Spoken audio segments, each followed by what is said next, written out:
The question of how and why the United Nations is the crux of the great conspiracy to destroy the sovereignty of the United States and the enslavement of the American people within a UN one-world dictatorship is a complete and unknown mystery to the vast majority of the American people. The reason for this unawareness of the frightening danger to our country and to the entire free world is simple. The masterminds behind this great conspiracy have absolute control of all of our mass communications media, especially television, the radio, the press, and Hollywood. We all know that our State Department, the Pentagon, and the White House have brazenly proclaimed that they have the right and the power to manage the news, to tell us not the truth, but what they want us to believe. They have seized that power on orders from their masters of the great conspiracy. And the objective is to brainwash the people into accepting the phony peace bait to transform the United States into an enslaved unit of the United Nations one world government. First of all, bear in mind that the so-called UN police action in Korea, fought by the United States, in which 150,000 of our sons were murdered and maimed, was part of the plot, just as the undeclared by Congress war in Vietnam, in which our sons are dying, is part of the plot, just as the plot against Rhodesia and South Africa, in which our sons will be dying, is part of the UN plot.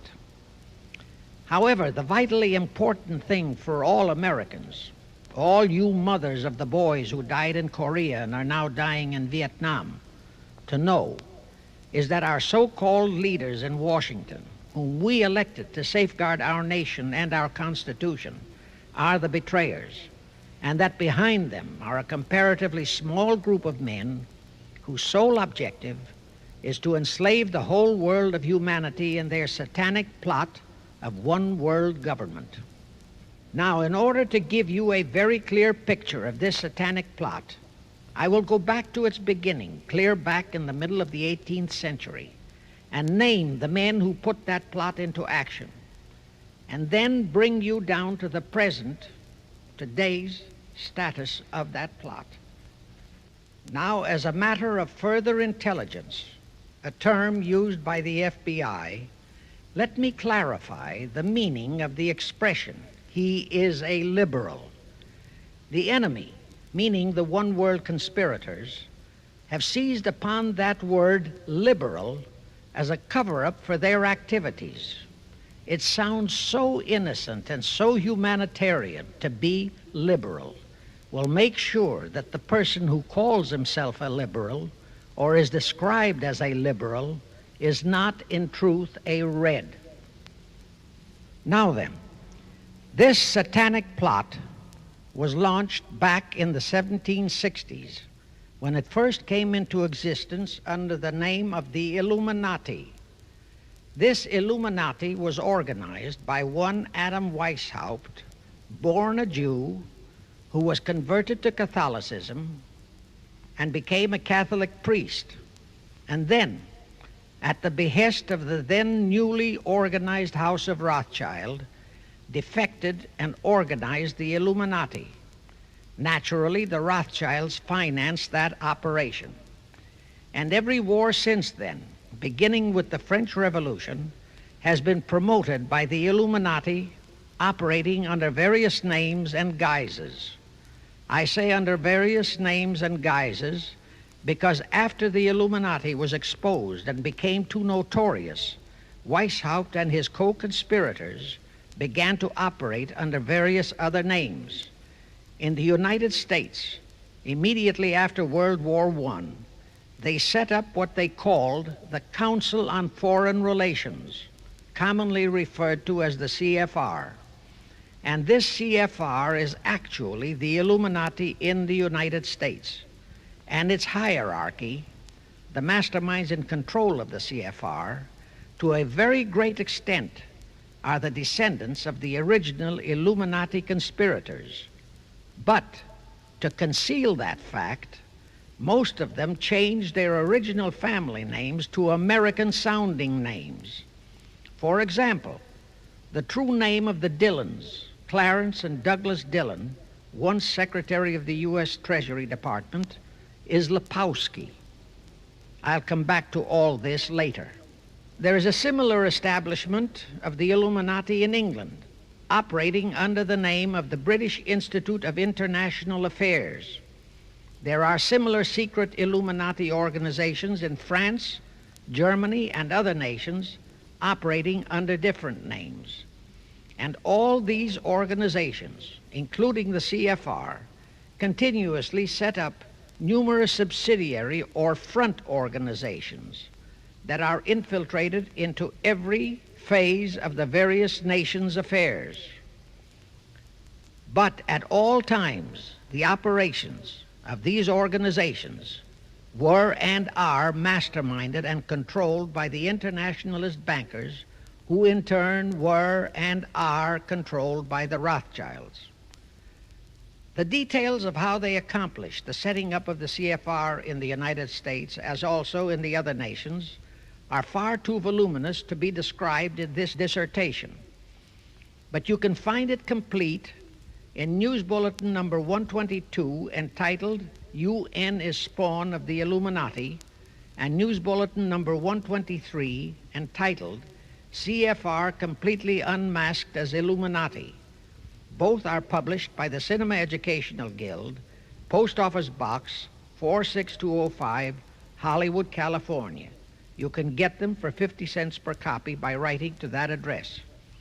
Those news bulletins reveal the names of the original founders of the Illuminati and the Americanized names of their descendants in the present CFR. Now I'll go back to the activities of the original Illuminati conspirators. As revealed in News Bulletin number 122, one branch of the Rothschild family had financed Napoleon. Another branch of the Rothschilds, both branches the real masterminds of the Illuminati, financed Britain, Germany, and the other nations in the Napoleonic Wars. Immediately after the Napoleonic Wars, the Illuminati assumed that all the nations were so destitute and so weary of wars that they'd be glad for any solution. So the Rothschild stooges set up what they called the Congress in Vienna, and at that meeting they tried to create the first League of Nations, their first attempted one world government, on the theory that all the crowned heads of the European governments were so deeply in debt to them that they would willingly or unwillingly serve as their stooges. But the Tsar of Russia caught the stench of the plot and completely torpedoed it. The enraged Nathan Rothschild, then the head of that dynasty, vowed that someday he or his descendants would destroy the Tsar and his entire family. And his descendants did accomplish that very threat in 1917. At this point, bear in mind that the Illuminati was not set up to operate on a short-range basis. Normally, a conspirator of any type enters into a conspiracy with the expectation of achieving his objective during his own lifetime. But that was not the case with the Illuminati. True, they hoped to accomplish their objective during their lifetime. But, paraphrasing The Show Must Go On, the Illuminati operates on the very long-range basis. Whether it will take scores of years or even centuries, they have dedicated their descendants to keep the plot boiling until they hope the conspiracy is achieved. Now let's go back to the birth of the Illuminati. Adam Weishaupt was a Jesuit-trained professor of canon law, teaching in Ingolstadt University when he defected from Christianity to embrace the Luciferian conspiracy. It was in 1770 that the professional moneylenders, the then recently organized House of Rothschild, retained him to revise and modernize the age-old protocols of Zionism, which from the outset was designed to give the synagogue of Satan, so named by Jesus Christ, ultimate world domination, so they could impose the Luciferian ideology upon what would remain of the human race after the final social cataclysm by use of satanic despotism. Weishaupt completed his task May 1st, 1776. Now you know why May 1 is the great day with all communist nations to this very day. That was the day, May 1, 1776, that Weishaupt completed his plan and officially organized the Illuminati to put the plan into execution. That plan required the destruction of all existing governments and religions. That objective was to be reached by dividing the masses of people whom he, Weishaupt, termed Goyim, or human cattle, into opposing camps in ever-increasing numbers on political, social, economic, and other issues, the very conditions we have in our country today. The opposing sides were then to be armed and incidents provided which would cause them to fight and weaken themselves and gradually destroy national governments and religious institutions. Again, I say, the very conditions in the world today. And at this point, let me stress a prime feature of the Illuminati plans. When and if their blueprint for world control, the protocols of the elders of Zion, is discovered and exposed, they would wipe all the Jews off the face of the earth in order to divert suspicions from themselves. If you think this is far-fetched, bear in mind that they permitted Hitler, a liberal socialist himself, who was financed by Krupp, Kennedy, the Warburgs, and the Rothschilds, to incinerate 600,000 Jews. Now, just why did the conspirators choose the word Illuminati for their satanic organization? Weishaupt himself said that the word is derived from Lucifer and means holders of the light, using the lie that his objective was to bring about a one-world government to enable those with mental ability to govern the world and prevent all wars in the future. In short, using the word peace on earth as his bait, exactly as that same bait, peace, was used by the 1945 conspirators to foist the United Nations on us. Weishaupt, financed, I repeat, by the Rothschilds, recruited some 2,000 paid followers. These included the most intelligent men in the fields of arts and letters, education, the sciences, finance, and industry. He then established lodges of the Grand Orient, Masonic lodges, to be their secret headquarters. And I again repeat that in all of this, he was acting under orders from the House of Rothschild. The main features of the Weishaupt plan of operation required his Illuminati to do the following things to help them to accomplish their purpose. Number one, use monetary and sex bribery to obtain control of men already in high places in the various levels of all governments and other fields of endeavor. Once influential persons had fallen for the lies, deceits, and temptations of the Illuminati, they were to be held in bondage by application of political and other forms of blackmail, threats of financial ruin, public exposure and physical harm, even death, to themselves and loved members of their families. Do you realize how many present top officials in our federal government in Washington are controlled in just that way by the CFR? Do you realize how many homosexuals in our State Department, the Pentagon, all federal agencies, even in the White House, are controlled that way? Number two, Illuminati on the faculties of colleges and universities were to cultivate students possessing exceptional mental ability belonging to well-bred families with international leanings and recommend them for special training in internationalism. Such training was to be provided by granting scholarships to those selected by the Illuminists. That gives you an idea what a Rhodes Scholarship means. It means indoctrination into accepting the idea that only a one-world government can put an end to recurring wars and strife. That's how the United Nations was sold to the American people.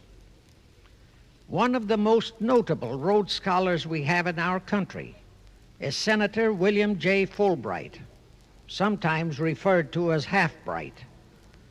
His entire voting record spells Illuminati.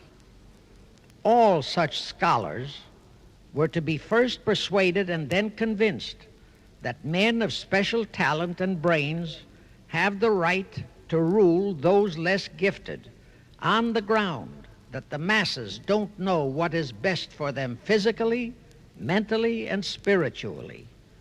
In addition to the Rhodes and similar scholarships, today there are 3 special Illuminati schools located in Gordonstown in Scotland, Salem in Germany, and Anavrita in Greece.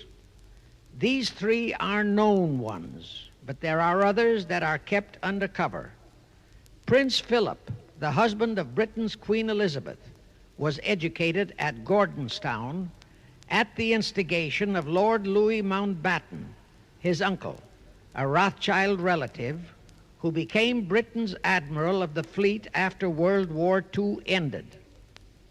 Number 3, all influential people trapped into coming under the control of the Illuminati, plus the students who had been specially educated and trained, were to be used as agents and placed behind the scenes of all governments as experts and specialists, so they would advise the top executives to adopt policies which would, in the long run, serve the secret plans of the Illuminati one-world conspiracy and bring about the destruction of the governments and religions they were elected or appointed to serve.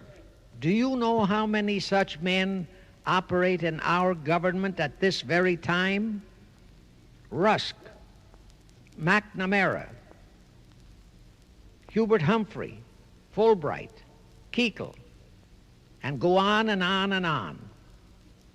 Number 4, perhaps the most vital directive in Weishaupt's plan was to obtain absolute control of the press, at that time the only mass communications media, to distribute information to the public, so that all news and information could be slanted, so that the masses could be convinced that a one-world government is the only solution to our many and varied problems. Now do you know who owns and controls our mass communications media? I'll tell you, practically all the movie lots in Hollywood is owned by the Lehmans, Kuhn Loeb and Company, Goldman Sachs, and other internationalist bankers. All the national radio and TV channels in the nation are owned and controlled by those same internationalist bankers. The same is true of every chain of metropolitan newspapers and magazines, also of the press wire services, such as Associated Press, United Press International, etc. The supposed heads of all those media are merely the fronts for the internationalist bankers, who in turn compose the hierarchy of the CFR, today's Illuminati in America. Now can you understand why the Pentagon's press agent Sylvester so brazenly proclaimed that the government has the right to lie to the people? What he really meant was that our CFR-controlled government had the power to lie to and be believed by the brainwashed American people.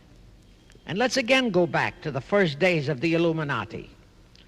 Because Britain and France were the 2 greatest world powers in the late years of the 18th century, Weishaupt ordered the Illuminati to foment the colonial wars, including our Revolutionary War, to weaken the British Empire and organize the French Revolution to destroy the French Empire. He scheduled the French Revolution to start in 1789. However, in 1784, a true act of God placed the Bavarian government in possession of evidence which proved the existence of the Illuminati, and that evidence could have saved France if they, the French government, hadn't refused to believe it. Here is how that act of God happened.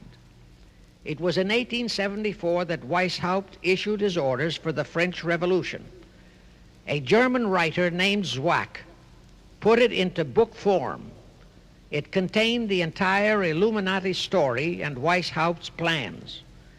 A copy of this book was sent to the Illuminists in France, headed by Robespierre, whom Weishaupt had delegated to foment the French Revolution. The courier was struck and killed by lightning as he rode through Raleston on his way from Frankfurt to Paris.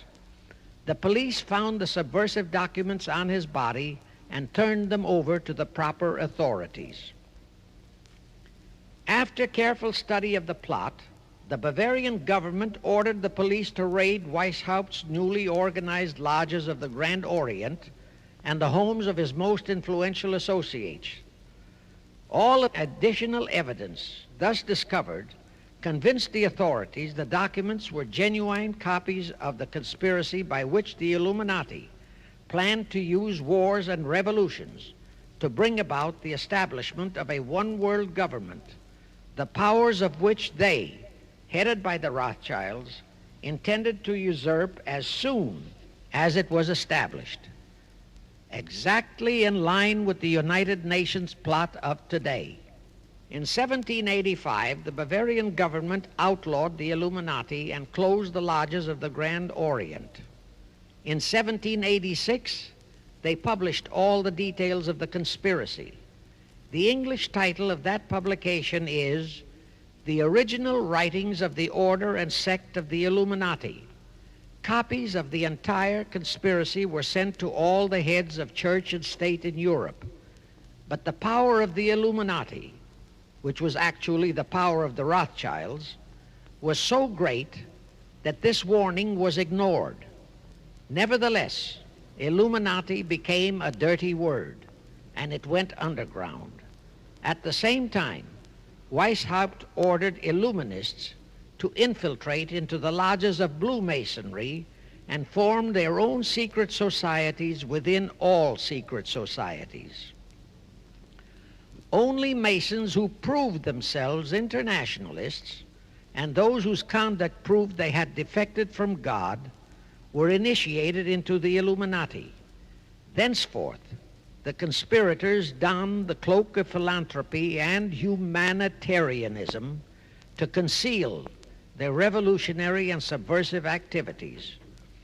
In order to infiltrate into Masonic lodges in Britain, Weishaupt invited John Robison over to Europe. Robison was a high-degree Mason in the Scottish Rite. He was a professor of natural philosophy at Edinburgh University and secretary of the Royal Society of Edinburgh. Robison did not fall for the lie that the objective of the Illuminati was to create a benevolent dictatorship, but he kept his reactions to himself so well that he was entrusted with a copy of Weishaupt's revised conspiracy for study and safekeeping. Anyway, because the heads of state and church in France were deluded into ignoring the warnings given them, the revolution broke out in 1789 as scheduled by Weishaupt. In order to alert other governments to their danger, in 1798 Robison published a book entitled Proof of a Conspiracy to Destroy All Governments and Religions. But his warnings were ignored, exactly as our American people have been ignoring all warnings about the United Nations and the Council on Foreign Relations, the CFR. Now here is something that will stun and very likely outrage many who hear this, but there is documentary proof that our own Thomas Jefferson and Alexander Hamilton became students of Weishaupt. Jefferson was one of Weishaupt's strongest defenders when he was outlawed by his government. And it was Jefferson who infiltrated the Illuminati into the then newly organized lodges of the Scottish Rite in New England. Here is the proof. In 1789, John Robeson warned all Masonic leaders in America that the Illuminati had infiltrated into their lodges. And on July 19, 1789, David Papin, president of Harvard University, issued the same warning to the graduating class and lectured them on the influence Illuminism was acquiring on American politics and religion. And to top it off, John Quincy Adams, who had organized the New England Masonic lodges, issued his warnings. He wrote 3 letters to Colonel William L. Stone, a top Mason, in which he exposed how Jefferson was using Masonic lodges for subversive, Illuministic purposes. Those 3 letters are at this very time in Rittenberg Square Library in Philadelphia. In short, Jefferson, founder of the Democratic Party, was a member of the Illuminati, which at least partly accounts for the condition of the party at this time. And through infiltrations of the Republican Party, we have exactly nothing of loyal Americanism today. That disastrous rebuff at the Congress at Vienna, created by the Tsar of Russia, did not by any means destroy the Illuminati conspiracy. It merely forced them to adopt a new strategy.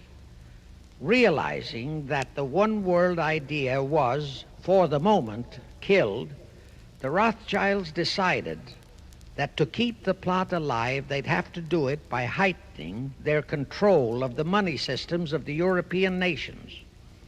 Earlier, by a ruse, the outcome of the Battle of Waterloo had been falsified.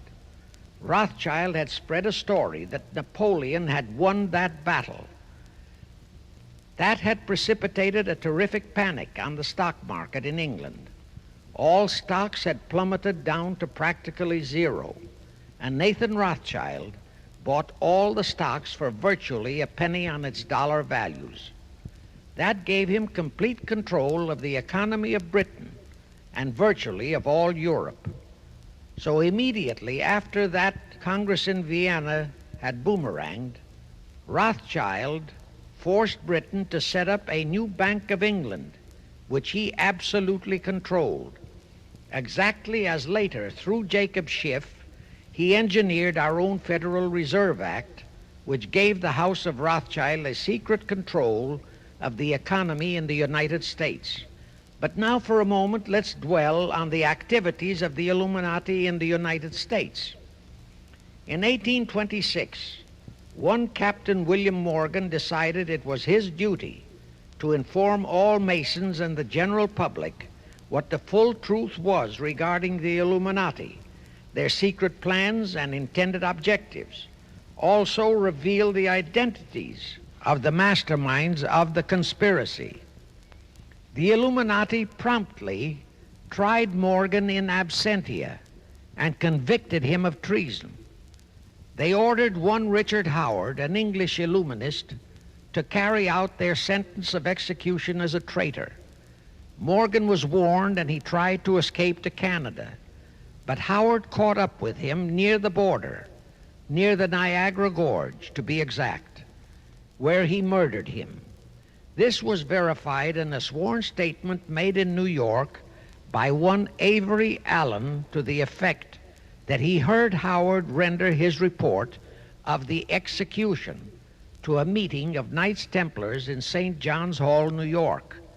He also told how arrangements had been made to ship Howard back to England. That Allen affidavit is on record in New York City archives.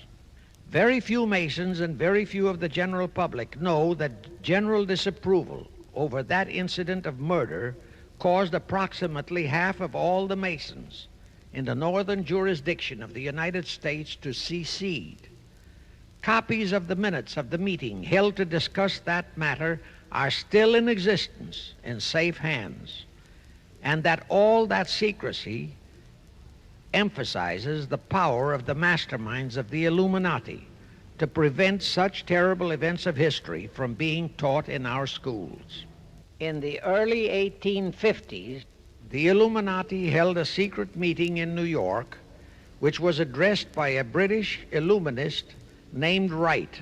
Those in attendance were told that the Illuminati was organizing to unite the nihilist and atheist groups with all other subversive groups into an international to be known as communists.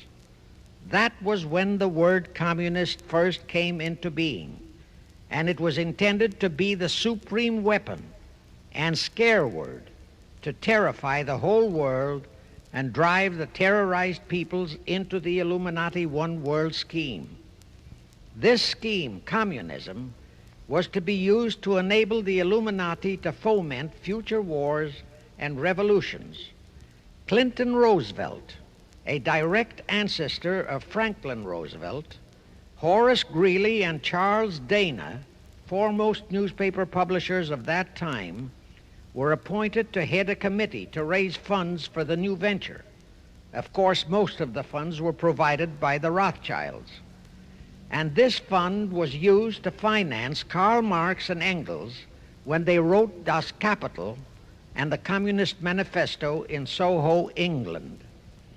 And this clearly reveals that communism is not a so-called ideology, but a secret weapon, a bogeyman word to serve the purpose of the Illuminati. Weishaupt died in 1830, but prior to his death he prepared a revised version of the age-old conspiracy, the Illuminati, which under various aliases was to organize, finance, direct, and control all international organizations and groups by working their agents into executive positions at the top. In the United States, we have Woodrow Wilson, Franklin Roosevelt, Jack Kennedy, Johnson, Rusk, McNamara, Fulbright, etc. as prime examples. In addition, while Karl Marx was writing the Communist Manifesto under the direction of one group of Illuminists, Professor Karl Ritter of Frankfurt University was writing the antithesis under direction of another group. The idea was that those who direct the overall conspiracy could use the differences in those two so-called ideologies to enable them to divide larger and larger members of the human race into opposing camps so that they could be armed and then brainwashed into fighting and destroying each other, and particularly to destroy all political and religious institutions. The work Ritter started was continued after his death and completed by the German so-called philosopher Friedrich Wilhelm Nietzsche, who founded Nietzscheism. This Nietzscheism was later developed into fascism and then into Nazism and was used to foment World Wars I and II. In 1834, the Italian revolutionary leader Giuseppe Mazzini was selected by the Illuminati to direct their revolutionary program throughout the world. He served in that capacity until he died in 1872. But some years before he died, Mazzini had enticed an American general named Albert Pike into the Illuminati. Pike was fascinated by the idea of a one-world government, and ultimately he became the head of this Luciferian conspiracy. Between 1859 and 1871, he, Pike, worked out a military blueprint for 3 world wars and various revolutions throughout the world, which he considered would forward the conspiracy to its final stage in the 20th century. Again, I remind that these conspirators were never concerned with immediate success. They always operated on a long-range view. Pike did most of his work in his home in Little Rock, Arkansas, but a few years later, when the Illuminati's lodges of the Grand Orient became suspect and repudiated because of Mazzini's revolutionary activities in Europe, Pike organized what he called the New and Reformed Palladian Rite. He set up 3 Supreme Councils, one in Charleston, South Carolina, one in Rome, Italy, and the third in Berlin, Germany.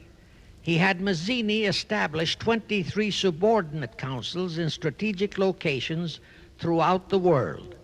These have been the secret headquarters of the world revolutionary movement ever since. Long before Marconi invented radio, the scientists in the Illuminati had found the means for Pike and the heads of his councils to communicate secretly. It was the discovery of that secret that enabled intelligence officers to understand how apparently unrelated incidents, one such as the assassination of an Austrian prince at Sarajevo, took place simultaneously throughout the world, which developed into a war or a revolution. Pike's plan was as simple as it has proved effective. It called for communism, Nazism, political Zionism, and other international movements be organized and used to foment 3 global world wars and at least 2 major revolutions. The First World War was to be fought so as to enable the Illuminati to destroy Tsarism in Russia, as vowed by Rothschild after the Tsar had torpedoed his scheme at the Congress in Vienna, and to transform Russia into a stronghold of atheistic communism. The differences stirred up by agents of the Illuminati between the British and German empires were to be used to foment this war. After the war would be ended, communism was to be built up and used to destroy other governments and weaken religions. World War II, when and if necessary, was to be fomented by using the controversies between fascists and political Zionists. And here let it be noted that Hitler was financed by Krupp, the Warburgs, the Rothschilds, and other internationalist bankers, and that the slaughter of the supposed 600,000 Jews by Hitler didn't bother the Jewish internationalist bankers at all. That slaughter was necessary in order to create worldwide hatred of the German people and thus bring about the war against them. In short, this Second World War was to be fought to destroy Nazism and to increase the power of political Zionism so that the State of Israel could be established in Palestine. During this World War II, international communism was to be built up until it equaled in strength that of united Christendom. When it reached that point, it was to be contained and kept in check until required for the final social cataclysm. As we know now, Roosevelt, Churchill, and Stalin put that exact policy into effect, and Truman, Eisenhower, Kennedy, and Johnson continued that same exact policy. World War III is to be fomented by using the so-called controversies the agents of the Illuminati, operating under whatever new name, are now stirring up between the political Zionists and the leaders of the Muslim world. That war is to be directed in such a manner that all of Islam and political Zionism, Israel, will destroy each other, while at the same time the remaining nations, once more divided on this issue, will be forced to fight themselves into a state of complete exhaustion, physically, mentally, spiritually, and economically. Now, can any thinking person doubt that the intrigue now going on in the Near, Middle, and Far East is designed to accomplish that satanic objective? Pike himself foretold all this in a statement he made to Mazzini on August 15, 1871. Pike stated that after World War III is ended, those who will inspire to undisputed world domination will provoke the greatest social cataclysm the world has ever known.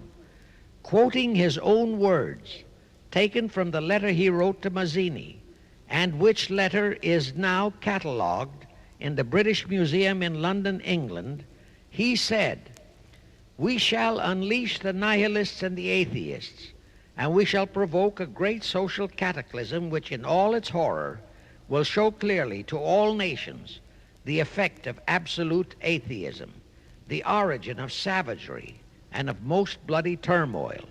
Then everywhere the people forced to defend themselves against the world minority of revolutionaries will exterminate those destroyers of civilization, and the multitudes disillusioned with Christianity, whose deistic spirits will be from that moment on without direction and leadership, and anxious for an ideal but without knowledge where to send its adoration, will receive the true light through the universal manifestation of the pure doctrine of Lucifer, brought finally out into public view, a manifestation which will result from a general reactionary movement which will follow the destruction of Christianity and atheism, both conquered and exterminated at the same time."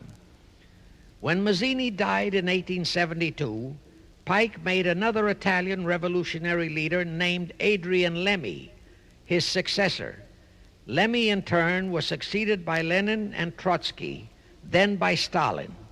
The revolutionary activities of all those men were financed by British, French, German, and American international bankers, all of them dominated by the House of Rothschild.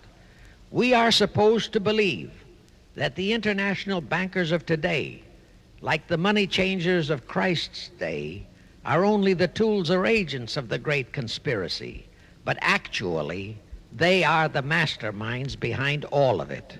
While the general public has been brainwashed by all the mass communications media into believing that communism is a movement of the so-called workers, the actual fact is that both British and American intelligence officers have authentic documentary evidence that international liberals operating through their international banking houses, particularly the House of Rothschild, have financed both sides in every war and revolution since 1776. Those who today comprise the conspiracy, the CFR in the United States, direct our governments, whom they hold in usury through such methods as the Federal Reserve System in America, to fight wars such as Vietnam, created by the United Nations, so as to further Pike's Illuminati plans to bring the world to that stage of the conspiracy when atheistic communism and the whole of Christianity can be forced into an all-out Third World War within each remaining nation, as well as on an international scale. The headquarters of the great conspiracy in the late 1700s was in Frankfurt, Germany, where the House of Rothschild had been established by Mayer Anschelm, who adopted the Rothschild name and linked together other international financiers who had literally sold their souls to the devil. After the Bavarian government's exposure in 1786, the conspirators moved their headquarters to Switzerland, then to London. Since World War II, after Jacob Schiff, the Rothschilds' boy in America, died, the headquarters of the American branch has been in the Harold Pratt Building, New York, and the Rockefellers, originally protégés of Schiff, have taken over the manipulation of finances in America for the Illuminati. In the final phases of the conspiracy, the one world government will consist of the king dictator, head of the United Nations, the CFR, and a few billionaires, economists, and scientists who have proved their devotion to the great conspiracy. All others are to be integrated into a vast conglomeration of mongrelized humanity, actually slaves. Now let me show you how our federal government and the American people have been sucked into the one world takeover plot of the Illuminati great conspiracy. And always bear in mind that the United Nations was created to become the housing for that one world so-called liberal conspiracy. The real foundations of the plot for the takeover of the United States were laid during the period of our Civil War. Not that Weishaupt and the earlier masterminds had ever overlooked the New World. As I have previously indicated, Weishaupt had his agents planted over here as far back as the Revolutionary War. But George Washington was more than a match for them. It was during the Civil War that the conspirators launched their first concrete efforts. We know that Judah Benjamin, chief advisor of Jefferson Davis, was a Rothschild agent. We also know that there were Rothschild agents planted in Abraham Lincoln's cabinet who tried to sell him into a financial dealing with the House of Rothschild. But old Abe saw through the scheme and bluntly rejected it, thereby incurring the undying enmity of the Rothschilds, exactly as the Russian Tsar did when he torpedoed their first League of Nations at the Congress in Vienna. Investigation of the assassination of Lincoln revealed that the assassin, Booth, was a member of a secret conspiratorial group. Because there were a number of highly important government officials involved, the name of the group was never revealed, and it became a mystery, exactly as the assassination of Jack Kennedy still is a mystery. But I am sure it will not for long remain a mystery. Anyway, the ending of the Civil War destroyed, temporarily, all chances of the House of Rothschild to get a clutch on our money system, such as they had acquired in Britain and other nations in Europe. I say temporarily because the Rothschilds and the masterminds of the conspiracy never quit. So they had to start from scratch, but they lost no time in getting started. Shortly after the Civil War, a young immigrant who called himself Jacob H. Schiff arrived in New York. Jacob was a young man with a mission for the House of Rothschild. Jacob was the son of a rabbi, born in one of Rothschild's houses in Frankfurt, Germany. I won't go deeply into his background. The important point is that Rothschild recognized in him not only a potential money wizard, but more important, he also saw the latent Machiavellian qualities in Jacob that could, as it did, make him an invaluable functionary in the great one-world conspiracy. After a comparatively brief training period in the Rothschilds' London bank, Jacob left for America with instructions to buy into a banking house, which was to be the springboard to acquire control of the money system of the United States. Actually, Jacob came here to carry out 4 specific assignments. Number 1, and most important, was to acquire control of America's money system. Number 2, find desirable men who, for a price, would be willing to serve as stooges for the great conspiracy and promote them into high places in our federal government, our Congress, in the U.S. Supreme Court, and all federal agencies.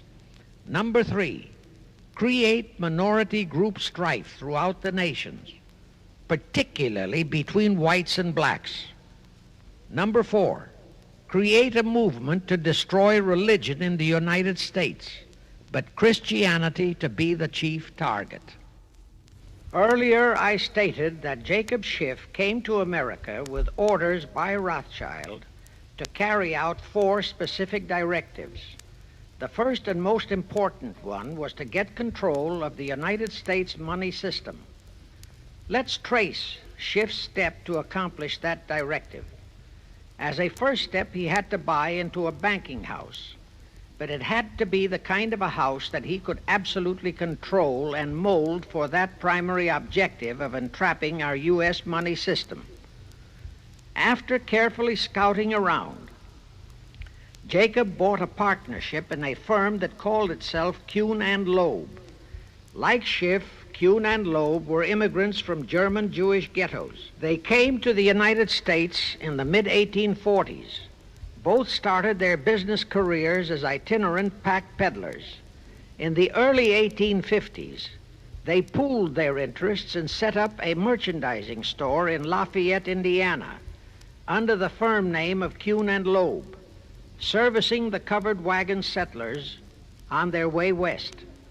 In the years that followed, they set up similar stores in Cincinnati and St. Louis. Then they added pawnbroking to their merchandising pursuits. From that to money lending was a short and quick step. By the time Schiff arrived on the scene, Kuhn and Loeb was a well-known private banking firm, and this is the firm Jacob bought into. Shortly after he became a partner in Kuhn and Loeb, Schiff married Loeb's daughter, Teresa. Then he bought out Kuhn's interests and moved the firm to New York, and Kuhn and Loeb became Kuhn, Loeb and Company, international bankers, with Jacob Schiff, agent of the Rothschilds, ostensibly the sole owner. And throughout his career, this blend of Judas and Machiavelli, the first hierarch of the Illuminati, great conspiracy in America, posed as a generous philanthropist and a man of great holiness, the cover-up policy set forth by the Illuminati. As I have stated, the first great step of the conspiracy was to be the entrapment of our money system. To achieve that objective, Schiff had to get full cooperation of the then big banker elements in America, and that was easier said than done. Even in those years, Wall Street was the heart of the American money mart, and J.P. Morgan was its dictator. Next in line were the Drexels and the Biddles in Philadelphia. All the other financiers, big and little, danced to the music of those three houses, but particularly to that of Morgan. All of those three were proud, haughty, arrogant potentates. For the first few years, they viewed the little bewhiskered man from the German ghettos with utter contempt. But Jacob knew how to overcome that. He threw a few Rothschild bones to them, said bones being distribution in America of desirable European stock and bond issues.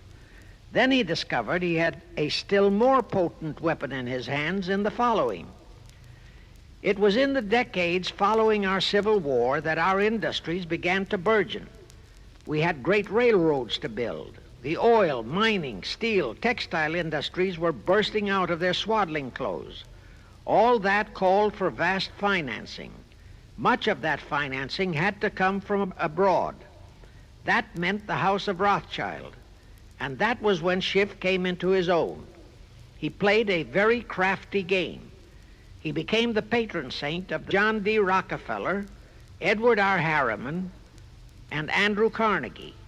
He financed the Standard Oil Company for Rocky, the railroad empire for Harriman, and the steel empire for Carnegie. But instead of hogging all the other industries for Kuhn, Loeb and Company, he opened the doors of the House of Rothschild to Morgan, Biddle, and Drexel. In turn, Rothschild arranged the setting up of London, Paris, European, and other branches for those three, but always in partnerships with Rothschild subordinates. And Rothschild made it very clear to all those men that Schiff was to be the boss in New York. Thus, at the turn of the century, Schiff had a tight control of the entire banking fraternity on Wall Street, which by then, with Schiff's help, included Lehman Brothers, Goldman Sachs, and other internationalist banks, headed by men chosen by the Rothschilds. In short, that meant control of the nation's money powers, and he was then ready for the giant step, the entrapment of our national money system. Now, under our Constitution, all control of our money system is vested solely in our Congress. Schiff's next important step was to seduce our Congress to betray that constitutional edict by surrendering that control to the hierarchy of the Illuminati's great conspiracy. In order to legalize that surrender and thus make the people powerless to resist it, it would be necessary to have Congress enact special legislation. To accomplish that, Schiff would have to infiltrate stooges into both houses of Congress, stooges powerful enough to railroad Congress into passing such legislation.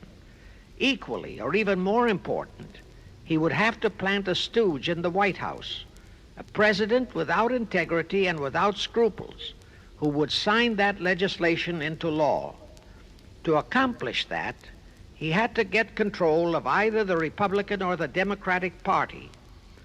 The Democratic Party was the more vulnerable. It was the hungrier of the two parties. Except for Grover Cleveland, the Democrats had been unable to land one of their men in the White House since before the Civil War. There were two reasons for that. Number one, poverty of the party. Number two, there were considerably more Republican-minded voters than Democrats. The poverty matter was not a great problem, but the voter problem was a different story. But as I previously said, Schiff was a smart cookie. Here is the atrocious and murderous method he employed to solve that voter problem.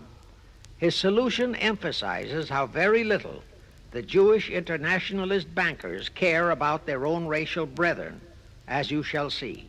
Suddenly, around 1890, there broke out a nationwide series of pogroms in Russia.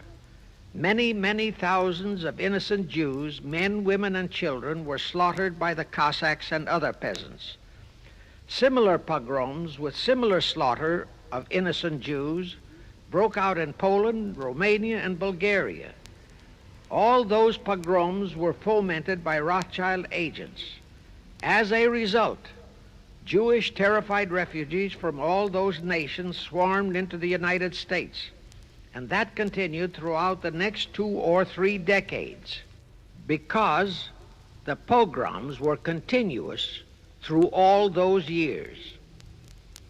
All those refugees were aided by self-styled humanitarian committees set up by Schiff, the Rothschilds, and all the Rothschild affiliates. In the main, the refugees streamed into New York, but the Schiff-Rothschild humanitarian committees found ways to shuffle many of them into other large cities, such as Chicago, Boston, Philadelphia, Detroit, Los Angeles, etc. All of them were quickly transformed into naturalized citizens and educated to register as Democrats. Thus, all of that so-called minority group became solid Democratic voter blocs in their communities, all controlled and maneuvered by their so-called benefactors. And shortly after the turn of the century, they became vital factors in the political life of our nation.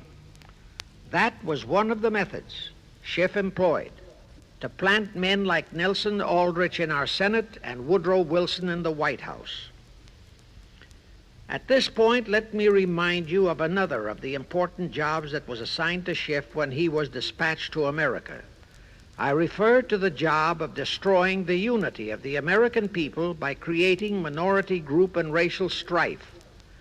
By the pogrom-driven Jewish refugees into America, Schiff was creating one ready-made minority group for that purpose. But the Jewish people as a whole, made fearful by the pogroms, could not be depended upon to create the violence necessary to destroy the unity of the American people. But right within America, there was an already made-to-order, although as yet a sleeping minority group, the Negroes, who could be sparked into so-called demonstrations, rioting, looting, murder, and every other type of lawlessness. All that was necessary was to incite and arouse them. Together, those two minority groups, properly maneuvered, could be used to create exactly the kind of strife in America the Illuminati would need to accomplish their objective. Thus, at the same time that Schiff and his co-conspirators were laying their plans for the entrapment of our money system, they were also perfecting plans to hit the unsuspecting American people with an explosive and terrifying racial upheaval that would tear the people into hate fractions and create chaos throughout the nation, especially on all college and university campuses. all protected by Earl Warren decisions and our so-called leaders in Washington. Of course, perfecting those plans required time and infinitely patient organizing.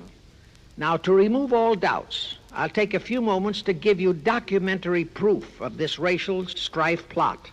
First of all, they had to create leaderships and organizations to draw in millions of dupes, both Jewish and Negroes, who would do the demonstrating and commit the rioting, looting, and lawlessness. So in 1909, Schiff, the Lamans, and other conspirators organized and set up the National Association for the Advancement of the Colored People, known as the NAACP. The presidents, directors, and legal counsels of the NAACP were always white men, Jews appointed by Schiff. And this is the case to this very day.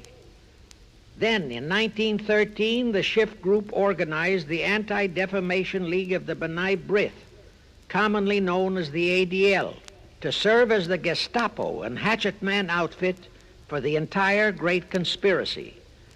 Today, this sinister ADL maintains over 2,000 agencies in all parts of the country, and they advise and completely control every action of the NAACP, CORE, of the Urban League, of all the other so-called Negro civil rights organizations throughout the nation, including such leaders as Martin Lucifer King, Stokely Carmichael, Bayard Rustin, and others of that ilk.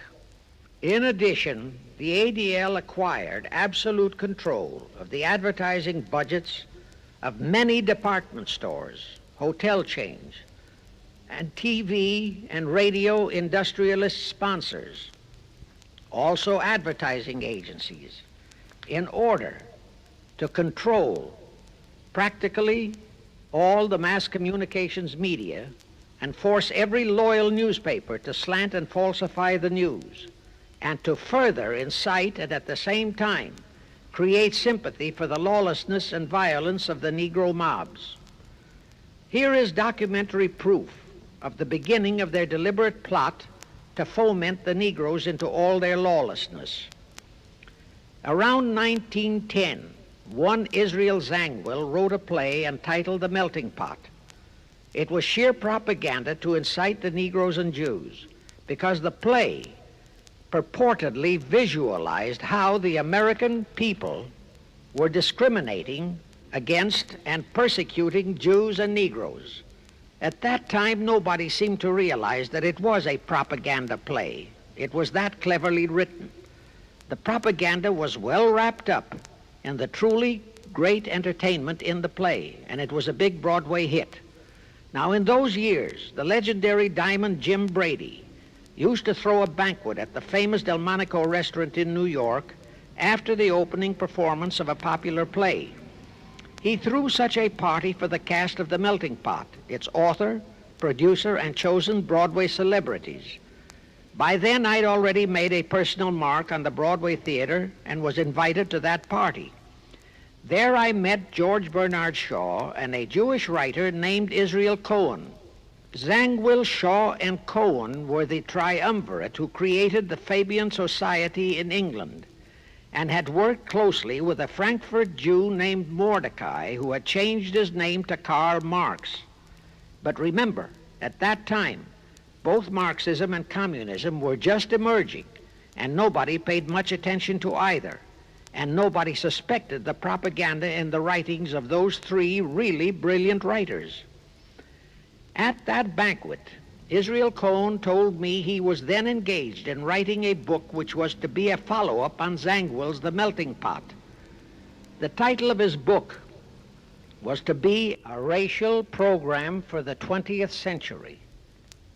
At that time, I was completely absorbed by my work as a playwright, and significant as that title was, its real objective never dawned on me, nor was I interested in reading the book.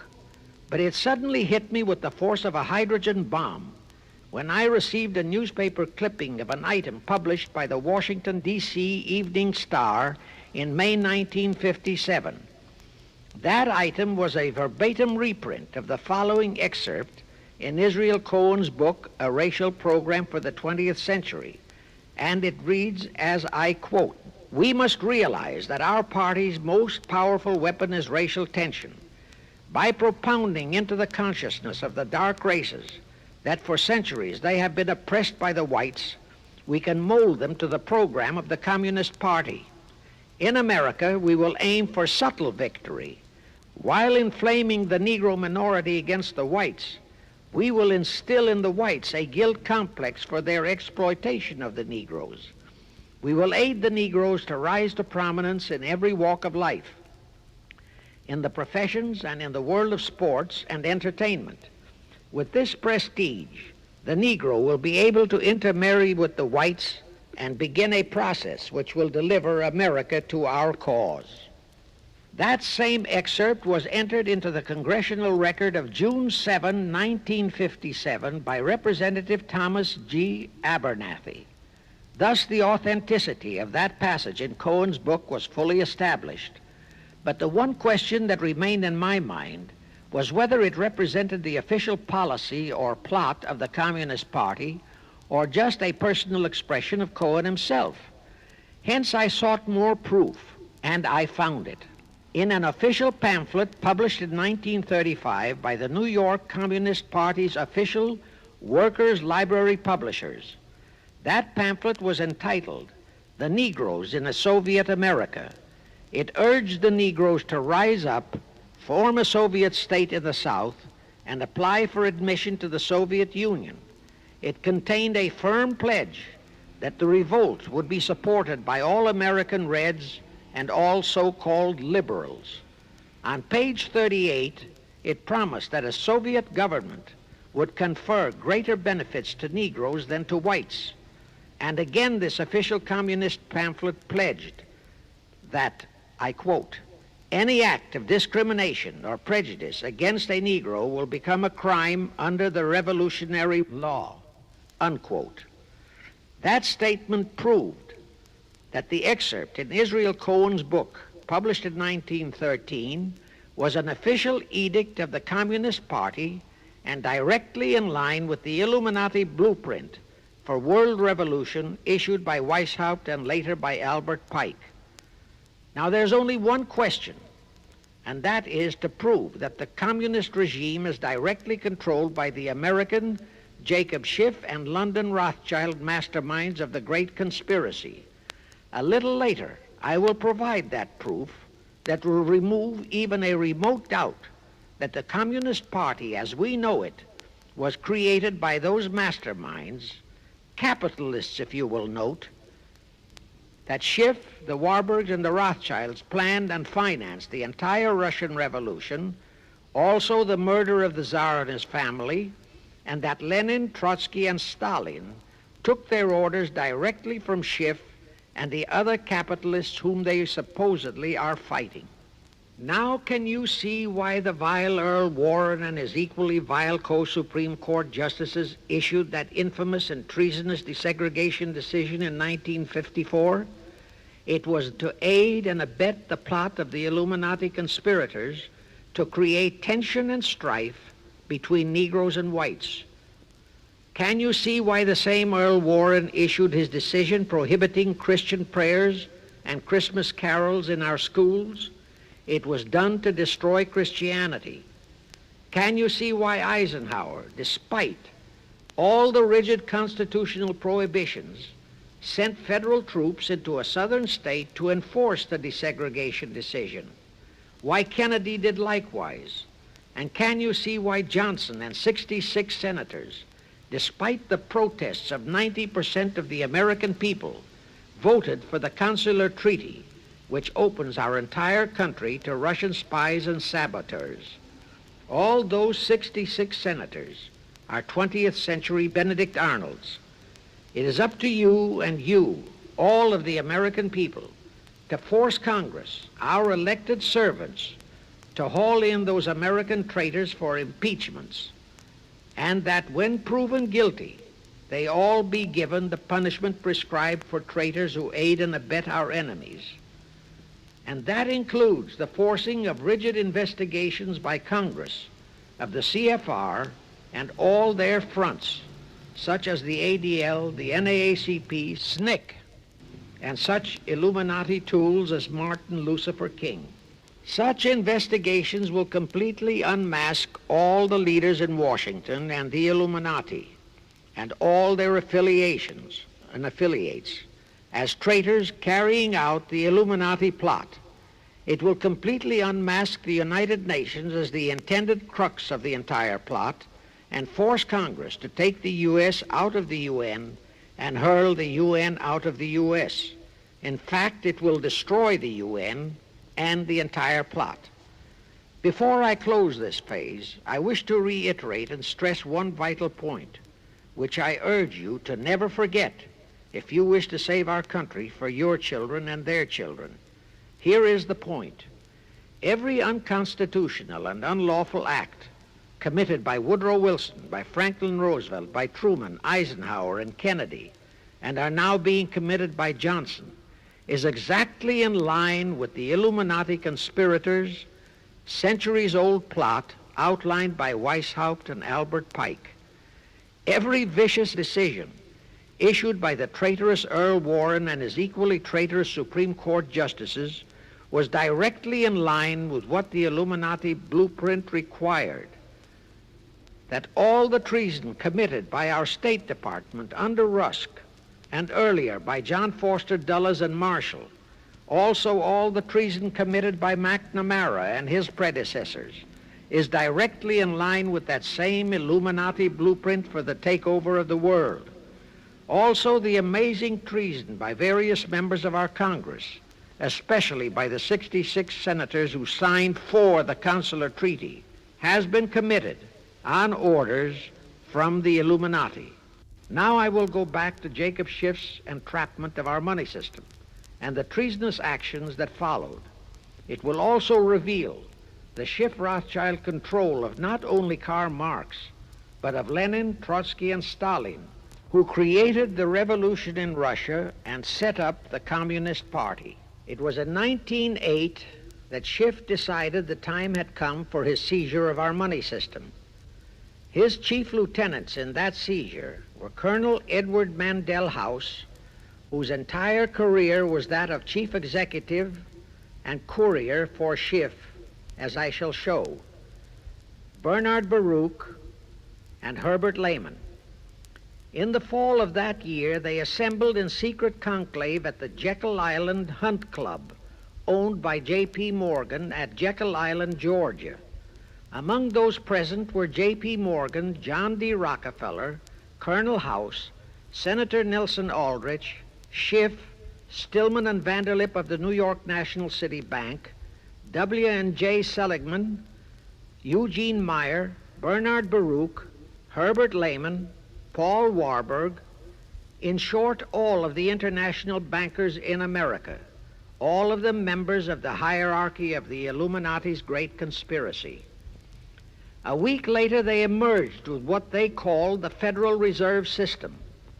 Senator Aldrich was the stooge who was to railroad it through Congress. But they held that railroading in abeyance for one chief reason. They would first have to plant their man, an obedient stooge, in the White House to sign the Federal Reserve Act into law. They knew that even if the Senate would pass that act unanimously, the then newly elected President Taft would promptly veto it. So they waited. In 1912, their man, Woodrow Wilson, was elected to the presidency.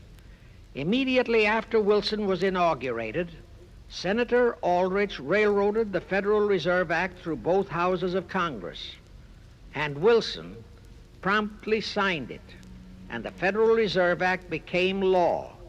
That heinous act of treason was committed in December 23, 1913, 2 days before Christmas, when all the members of Congress, except for several carefully picked representatives and 3 equally carefully picked senators, were away from Washington. How heinously treasonous was that act? I'll tell you. Our founding fathers knew full well the power of money. They knew that whoever had that power held the destiny of our nation in his hands. Therefore, they carefully guarded this power when they set forth in the Constitution that Congress, the elected representatives of the people, alone would have that power. The constitutional language on this point is brief, concise, and specific, stated in Article 1, Section 8, Paragraph 5, defining the duties and powers of Congress, and I quote, "To coin money, regulate the value thereof, and of foreign coin, and the standard of weights and measures," unquote. But on that tragic, unforgettable day of infamy, December 23, 1913, the men we sent to Washington to safeguard our interests, the representatives and senators and Woodrow Wilson, delivered the destiny of our nation into the hands of two aliens from Eastern Europe, Jacob Schiff and Paul Warburg. Warburg was a very recent immigrant who came here on orders from Rothschild for the express purpose of blueprinting that foul Federal Reserve Act.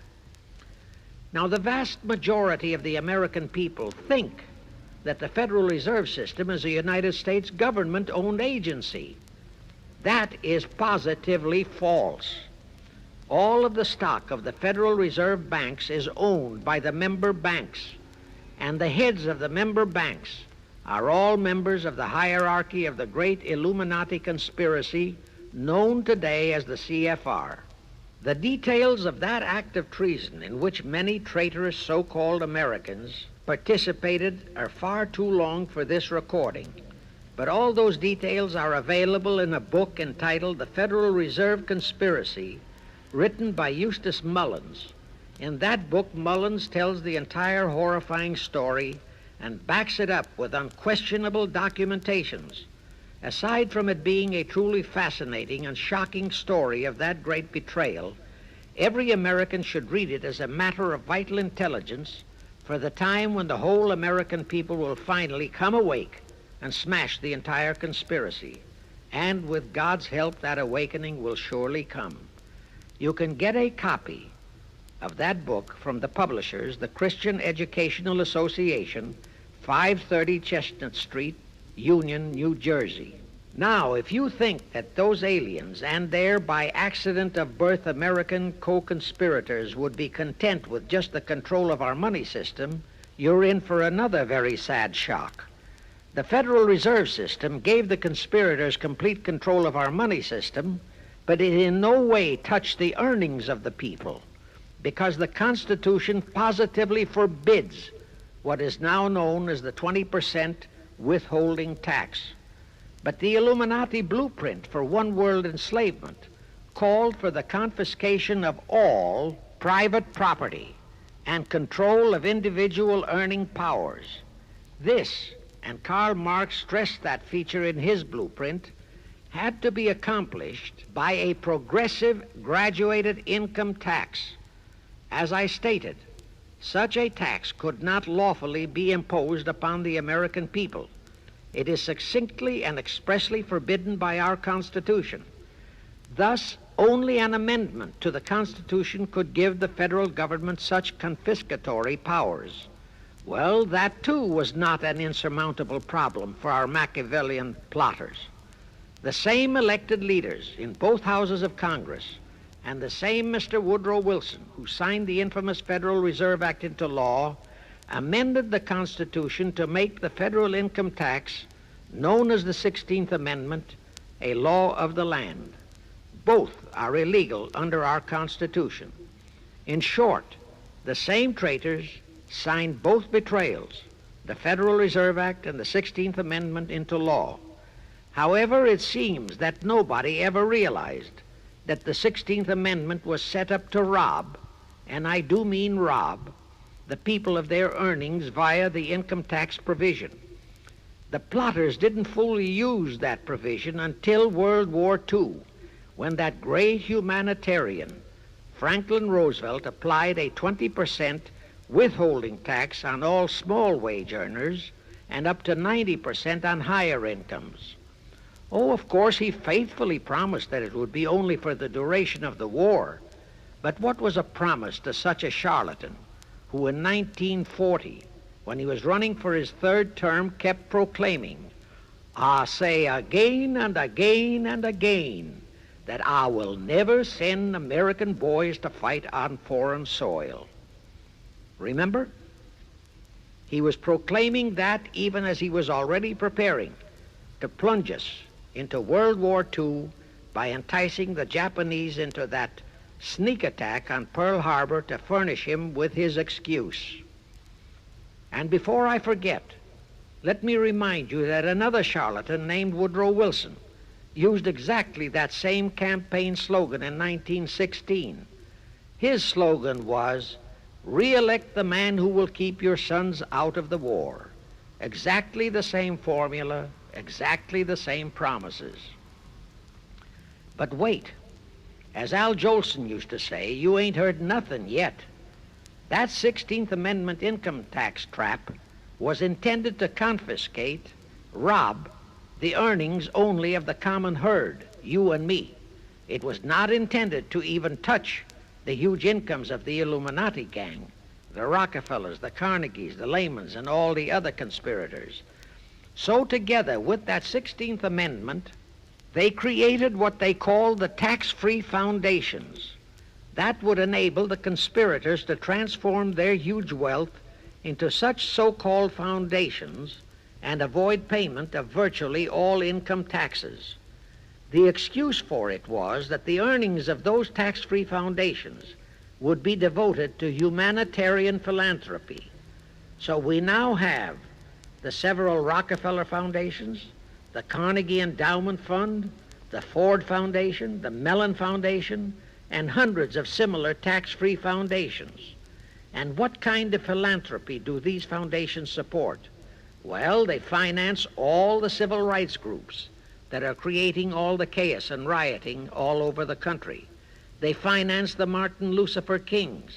The Ford Foundation finances the Center for the Study of Democratic Institutions in Santa Barbara, commonly referred to as Moscow West, and which is headed by Wonderboy Hutchins, Walter Reuther, Irwin Canham, and others of that ilk.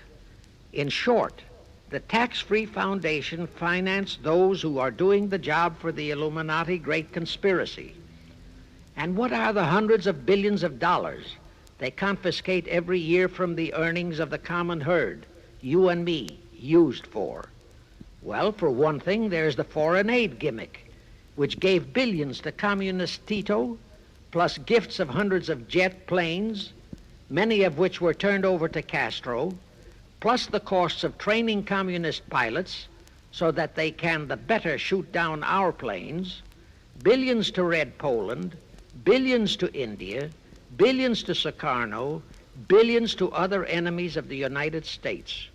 That's what that treasonously railroaded 16th Amendment has done to our nation, to the American people, to you and to me, to your children and their children.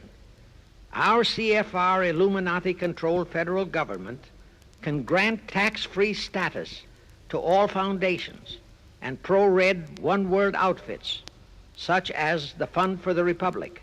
But if you, or a patriotic pro-organization, is too outspokenly pro-American, they can terrify and intimidate you by finding a misplaced comma in your income tax report and by threatening you with penalties, fines, and even prison.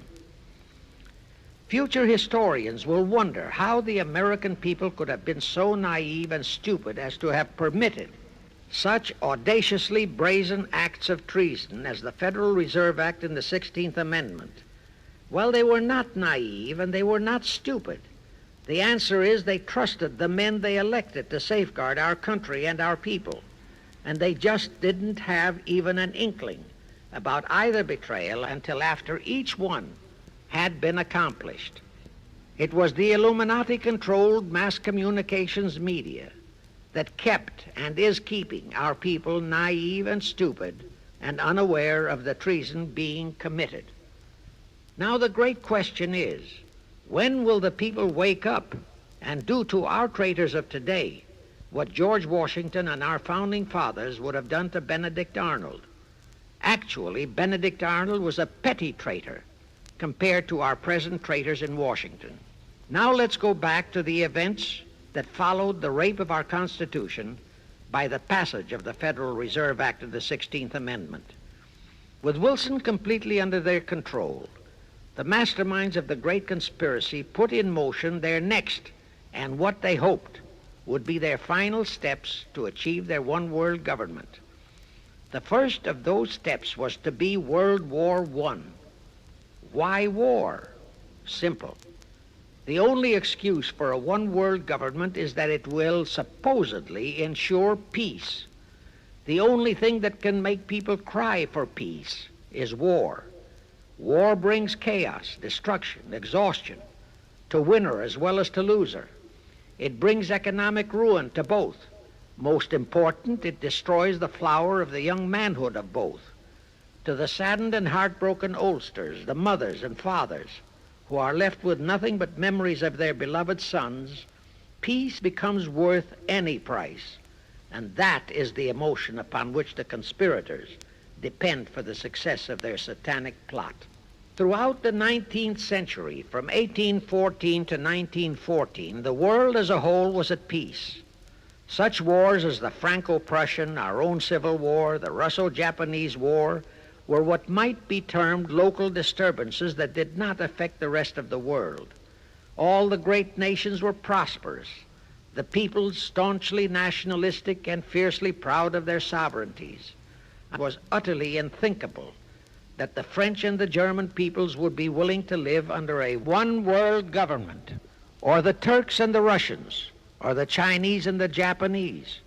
Even more unthinkable that a Kaiser Wilhelm, or a Franz Joseph, or a Tsar Nicholas, or any monarch would willingly and meekly surrender his throne to a one-world government. But bear in mind that the peoples in all nations are the real power, and only one thing, war, could make the peoples yearn and clamor for a peace-ensuring one-world government. But it would have to be a frightful and horribly devastating war. It could not be just a local disturbing war between just two nations. It would have to be a world war. No major nation must be left untouched by the horrors and devastation of such a war. The cry for peace must be made universal. Actually, that was the format set by the Illuminati and Nathan Rothschild at the turn of the 19th century. They first maneuvered all of Europe into the Napoleonic Wars. Then the Congress in Vienna, which they, and particularly Rothschild, planned to transform into a League of Nations, which was to have been the housing for their one-world government, exactly as the present United Nations was set up to be the housing for the forthcoming, God forbid, one-world government. Anyway, that was the format the House of Rothschild and Jacob Schiff decided to employ to achieve their objective in 1914.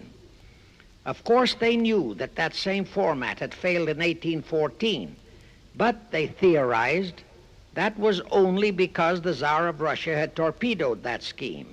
Well, the present 1914 conspirators would eliminate that 1814 fly in the ointment. They'd make sure that after the New World War, they were conspiring, there'd be no Tsar of Russia around to throw monkey wrenches into the machinery. I won't go into how they accomplished this first step to launch a world war.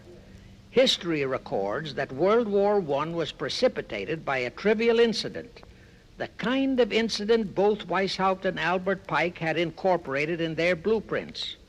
That incident was the assassination of an Austrian archduke, arranged by the Illuminati masterminds. The war followed. It involved Germany, Austria-Hungary, and their allies, so-called the Axis powers, against France, Britain, and Russia, called the Allies. Only the United States was not involved during the first 2 years. By 1917, the conspirators had achieved their primary objective. All of Europe was in a state of destitution. All the peoples were war-weary and crying for peace. And the outcome, too, was all set. It was to come as soon as the United States would be hurled in on the side of the Allies. And that was all set to happen immediately after Wilson's re-election. After that, there could be only one outcome: complete victory for the Allies. To fully confirm my statement that long before 1917, the conspiracy headed in America by Jacob Schiff had it all set to hurl the United States into that war, I will cite the proof. When Wilson was campaigning for re-election in 1916, his chief appeal was, "Re-elect the man who will keep your sons out of the war." But during that same campaign, the Republican Party publicly charged that Wilson had long committed himself to throw us into the war. They charged that if he would be defeated, he would accomplish that act during his few remaining months in office. But if re-elected, he would hold off until after re-election. But at that time, the American people looked upon Wilson as a God man. Well, Wilson was re-elected, and as per the schedule of the conspirators, he hurled us into the war in 1917. He used the sinking of the Lusitania as an excuse, a sinking which also was prearranged. Roosevelt, also a God man in the eyes of the American people, followed the same technique in 1941 when he used the prearranged Pearl Harbor attack as his excuse for hurling us into World War II. Now, exactly as the conspirators planned, victory for the Allies would eliminate all the monarchs of the defeated nations and leave all their peoples leaderless, confused, bewildered, and perfectly conditioned for the one world government the great conspiracy intended would follow. But there still would be an obstacle, the same obstacle that had balked the Illuminati and Rothschild at that Congress in Vienna peace gathering after the Napoleonic Wars. Russia would be on the winning side this time, as it was in 1814. Therefore, the Tsar would be securely on his throne. Here it is pertinent to note that Russia, under the Tsarist regime, had been the one country in which the Illuminati had never made any headway, nor had the Rothschilds ever been able to infiltrate their banking interests. Thus, a winning Tsar would be more difficult than ever to cope with. Even if he could be enticed into a so-called League of Nations, it was a foregone conclusion that he would never, but never go for a one-world government. So even before the outbreak of World War I, the conspirators had a plan in the making to carry out Nathan Rothschild's vow of 1814 to destroy the Tsar and also murder all possible royal heirs to the throne. And it would have to be done before the close of the war, and the Russian Bolsheviki were to be their instruments in this particular plot. From the turn of the century, the chiefs of the Bolsheviki were Nikolai Lenin, Leon Trotsky, and later Joseph Stalin. Of course, those were not their true family names. Prior to the outbreak of the war, Lenin headquartered in Paris. After the outbreak, Switzerland became his haven. Trotsky's headquarters were on the Lower East Side in New York, largely the habitat of Russian Jewish refugees. Both Lenin and Trotsky were similarly bewhiskered and unkempt. In those days, that was the badge of Bolshevism. Both lived well, yet neither had a regular occupation. Neither had any visible means of support, yet both always had plenty of money. All those mysteries were solved in 1917. Right from the outset of the war, strange and mysterious goings-on were taking place in New York. Night after night, Trotsky darted furtively in and out of Jacob Schiff's palatial mansion. And in the dead of those same nights, there were gatherings of hoodlums of New York's Lower East Side, all of them Russian refugees, at Trotsky's headquarters, and all were going through some mysterious sort of training process. But it was all shrouded in mystery. Nobody talked, although it did leak out that Schiff was financing all of Trotsky's activities. Then suddenly Trotsky vanished.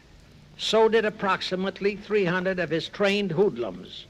Actually, they were on the high seas in a Schiff-chartered ship bound for a rendezvous with Lenin and his gang in Switzerland.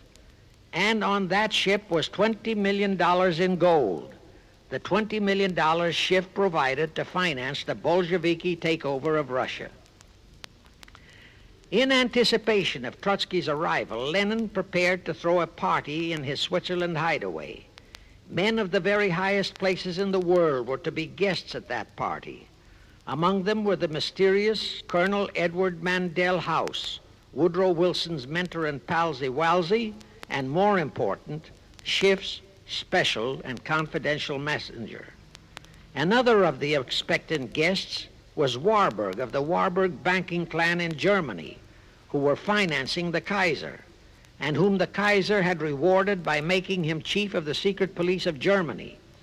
In addition, there were the Rothschilds of London and Paris, also Litvinov, Kaganovich, Stalin, who was then head of a train and bank robbing gang of bandits. He was known as the Jesse James of the Urals. And here I must remind that England and France were then long in war with Germany, and that on February 3, 1917, Wilson had broken off all diplomatic relations with Germany. Therefore, Warburg, Colonel House, the Rothschild, and all those others were enemies. But of course, Switzerland was neutral ground where enemies could meet and be friends, especially if they had some scheme in common. That Lenin party was very nearly wrecked by an unforeseen incident. The Schiff-chartered ship on its way to Switzerland was intercepted and taken into custody by a British warship. But Schiff quickly rushed orders to Wilson to order the British to release the ship intact with the Trotsky hoodlums and the gold. Wilson obeyed. He warned the British that if they refused to release the ship, the United States would not enter the war in April as he had faithfully promised a year earlier. The British heeded the warning. Trotsky arrived in Switzerland, and the Lenin party went off as scheduled. But they still faced what ordinarily would have been the insurmountable obstacle of getting the Lenin-Trotsky band of terrorists across the border into Russia. Well, that's where Brother Warburg, chief of the German secret police, came in.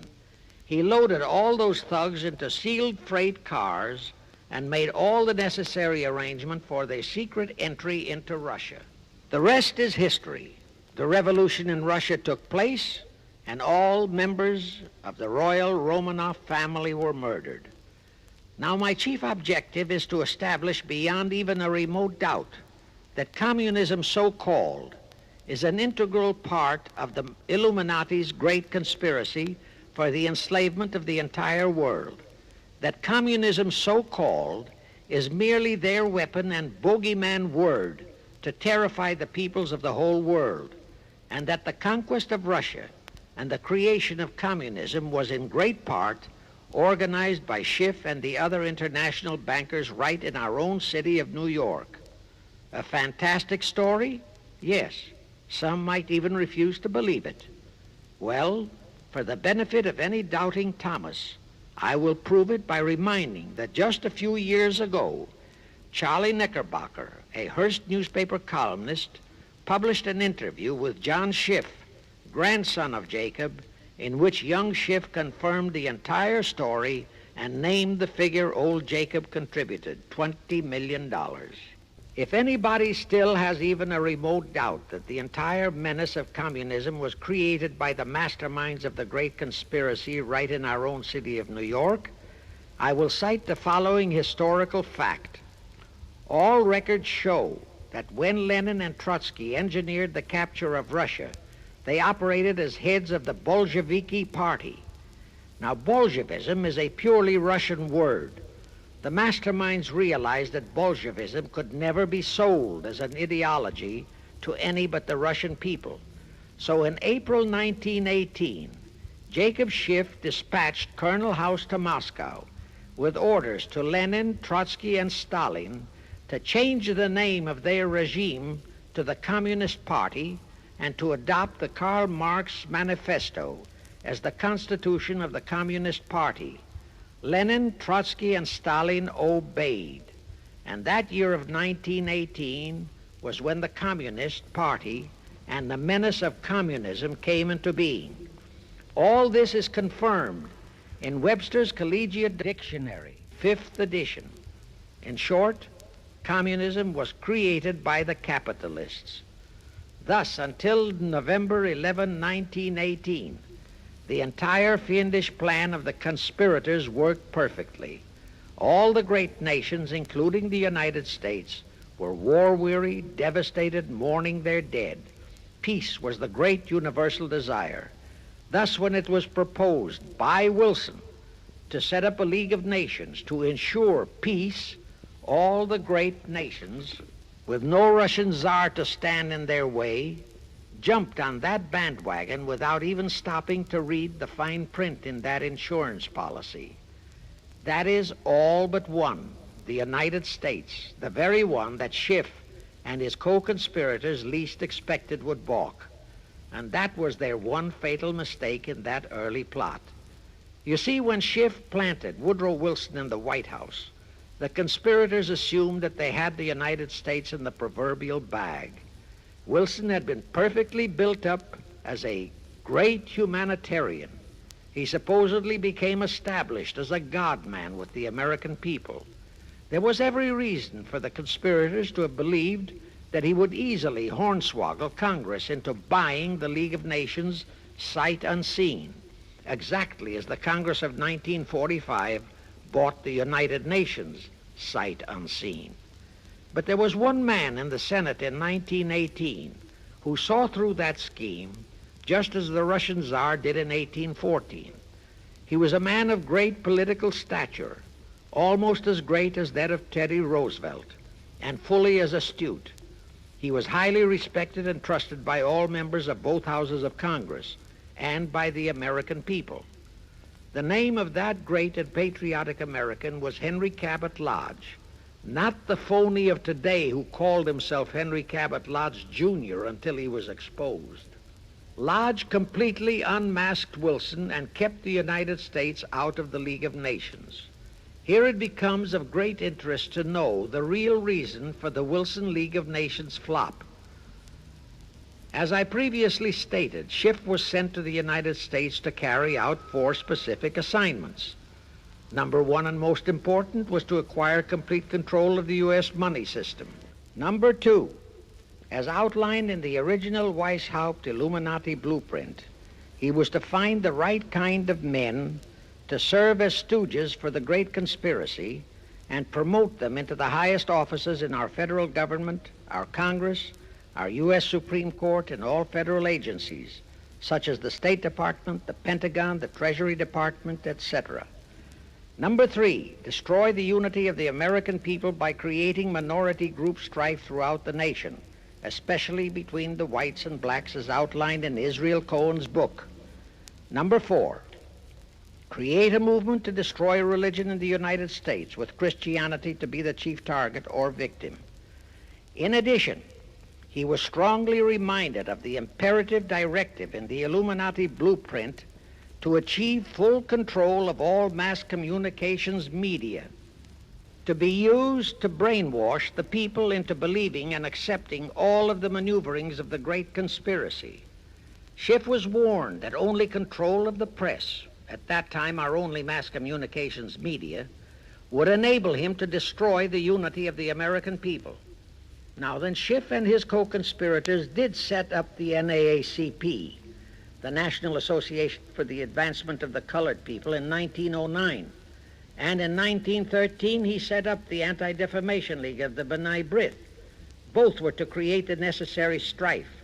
But in the early years, the ADL operated very timidly, perhaps for fear of a pogrom-like action by an aroused and enraged American people. And the NAACP was practically dormant because its white leadership didn't realize that they would have to develop firebrand Negro leaders, such as Martin Lucifer King, for one, to spark the then completely satisfied and contented mass of Negroes. In addition, he, Schiff, was busy developing and infiltrating the stooges to serve in all high places in our Washington government and in the job of acquiring control of our money system and the creation of the 16th Amendment. He also was very busy with the organizing of the plot for the takeover of Russia. In short, he was kept so busy with all those jobs that he completely overlooked the supreme job of acquiring complete control of our mass communications media, That oversight was the direct cause for Wilson's failure to lure the United States into the League of Nations, because when Wilson decided to go to the people to overcome the opposition of the Lodge-controlled Senate, despite his established but phony reputation as a great humanitarian, he found himself faced by a solidly united people and by a loyal press whose only ideology was Americanism and the American way of life.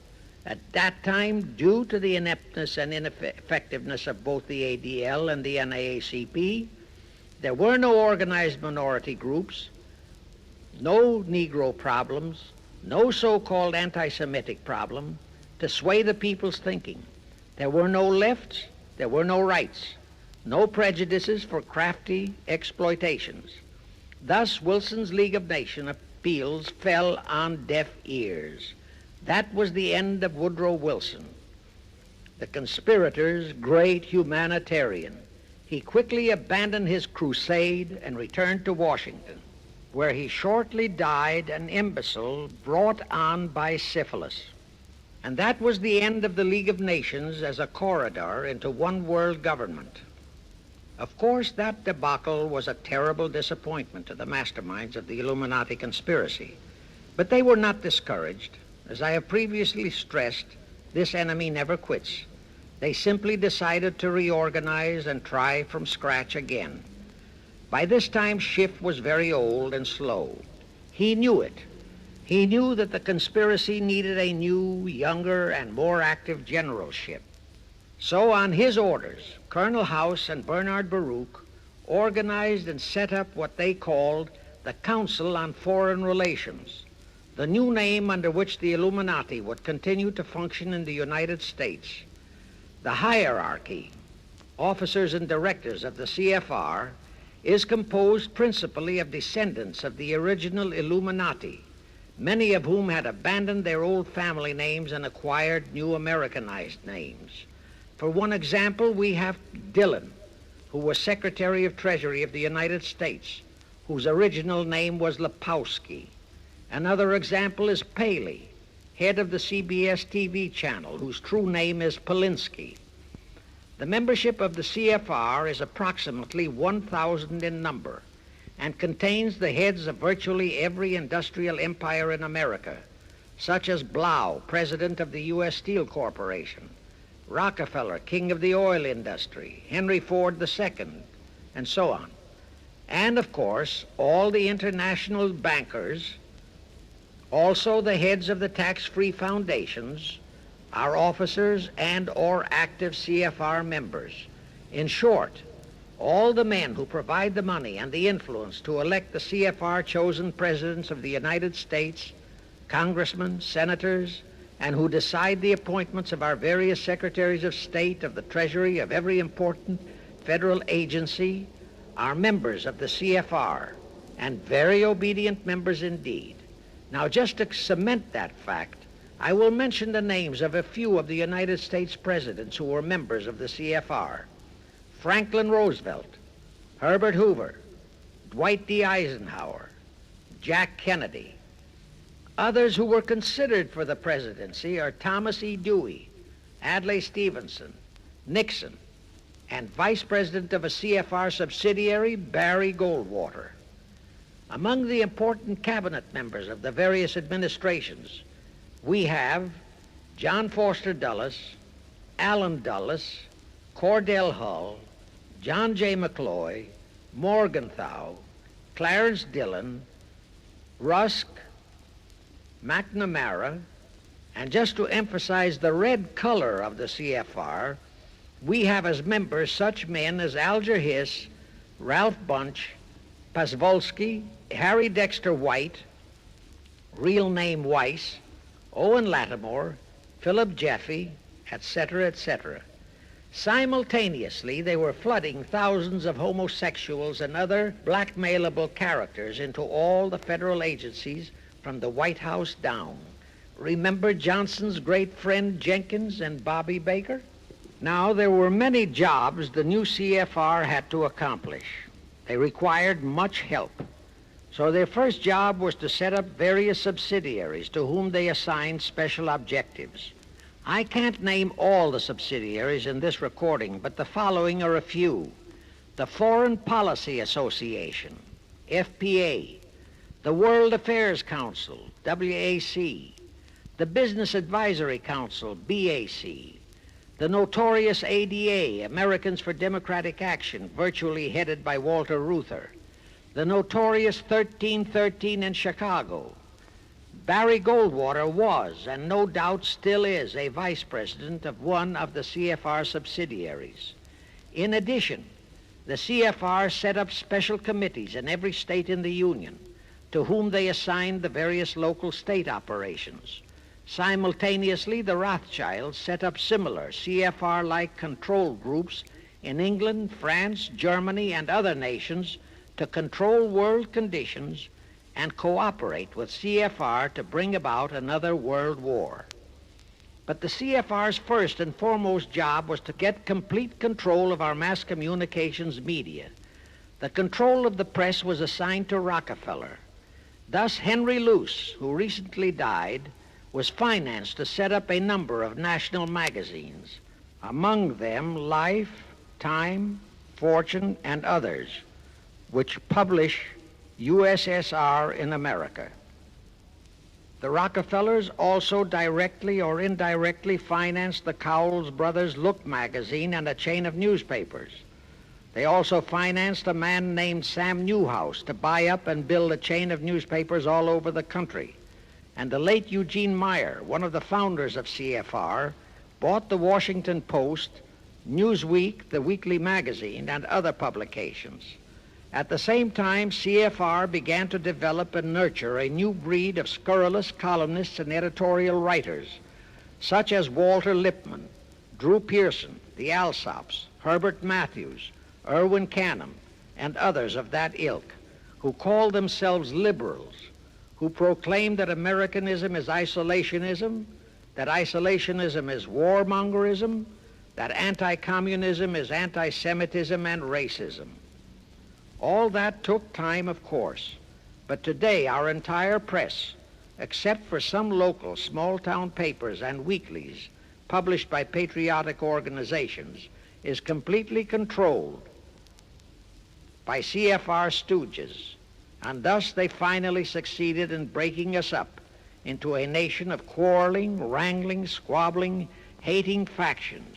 Now, if you still wonder about the slanted news and outright lies you read in your paper, you have the answer. To the Lehmans, Goldman Sachs, Kuhn Loeb, and the Warburgs, the CFR assigned the job of getting control of the motion picture industry, Hollywood, radio and television, and believe you me, they succeeded. If you still wonder about the strange propaganda broadcasts by the Ed Murrows, Chet Huntley, Howard K. Smith, Eric Severide, Drew Pearson, and others of that ilk, you have the answer. If you wonder about all the smut, sex, pornography, and mixed marriage films you see in your movie theater and on your TV set, all of which is demoralizing our youth, you have the answer. The whole story of the CFR conspiracy takeover of our mass communications media is far too long to include in this recording, but you can find it in the News Bulletin number 125, entitled How to Get the Reds Out of Communications Media. It was published and brought up to date by the Cinema Educational Guild. It tells in detail how the press, the movies, TV, and radio have been, and still are, used to brainwash the people, to demoralize our youth, and they have been and still are encouraging and creating sympathy for the rioting Negro civil rights lawlessness. You can get a copy of this news bulletin by writing to the Cinema Educational Guild, Post Office Box 46205, Hollywood, California. Now, to refresh your memory, let's go back for a moment. Wilson's flop had torpedoed all chances of transforming that League of Nations into the conspirators' hoped-for one-world government housing. So the Jacob Schiff plot had to be done all over again, and they organized the CFR to do it. We also know how successfully the CFR did that job of brainwashing and destroying the unity of the American people. But as was the case with the shift plot, the climax and the creation of a new housing for their one world government required another world war, a war that would be even more horrible and more devastating than the First World War, in order to get the people of the world to again clamor for peace and a means to end all wars. But the CFR realized that the aftermath of World War II would have to be more carefully planned so that there would be no escape from the new one world trap, another League of Nations, that would emerge from the new war, the trap we now know as the United Nations. And they hit upon a perfect strategy to ensure that no escape. Here's how they did it. In 1943, in the midst of the war, they prepared the framework for the United Nations, and it was handed over to Roosevelt and our State Department to be given birth by Alger Hiss, Pasvolsky, Dalton Trumbo, and other American traitors, thus making the whole scheme a United States baby.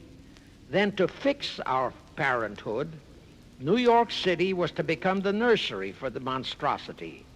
After that, we could hardly walk out on our own baby, now could we? Anyway, that's how the conspirators figured it would work, and so far it has. And the liberal Rockefeller donated the land for the United Nations building. The United Nations Charter was written by Alger Hiss, Pasvolsky, Dalton Trumbo, and other CFR stooges. A phony so-called UN conference was set up in San Francisco in 1945. All the so-called representatives of 50-odd nations gathered there, promptly signed the charter. And the despicable traitor, Alger Hiss, flew to Washington with it, elatedly submitted it to our Senate, and the Senate, elected by our people to safeguard our security, signed the charter without so much as reading it. The question is, how many of our senators were even then traitorous stooges of the CFR? Anyway, it was thus that the people accepted the United Nations as a holy of holies and enabled traitor Earl Warren to virtually destroy our Constitution by basing all his traitorous decisions on the UN Charter, thus making that charter virtually our law of the land. However, for all the dirty work that had to be done to solidify the UN, the new housing of the one world plot, they still required the aid of our leaders in Washington. So now I will emphasize the fiendish cleverness of the CFR masterminds. To the vast majority of the American people, our foreign policy for many years has been a complete enigma. Most of us simply can't understand why this great nation is seemingly floundering so helplessly in the art of diplomacy. We can't understand why our leaders are seemingly so confused and bewildered in all their dealings with Moscow, France, and other nations, and with the UN. We always hear them proclaiming that in view of our overwhelming economic and military superiority, we must always lead from strength. Yet at all the summit meetings and conferences, they cringe and stammer and stutter, and so to speak, come out with their tails between their hind legs.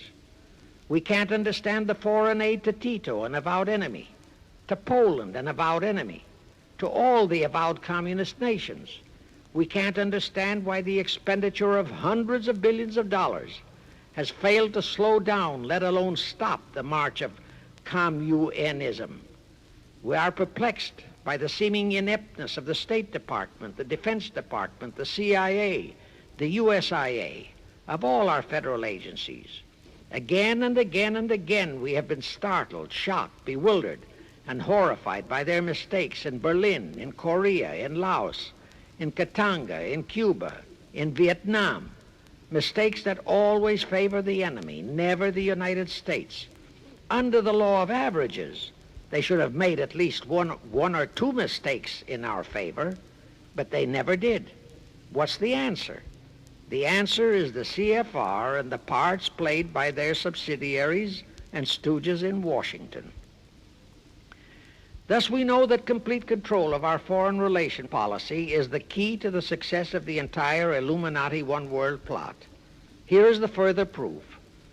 Earlier, I fully established that Schiff and his gang had financed the Lenin-Trotsky-Stalin takeover of Russia and fashioned its communist regime into becoming their chief instrument to keep the world in turmoil and to finally terrorize all of us into seeking peace in a UN one world government.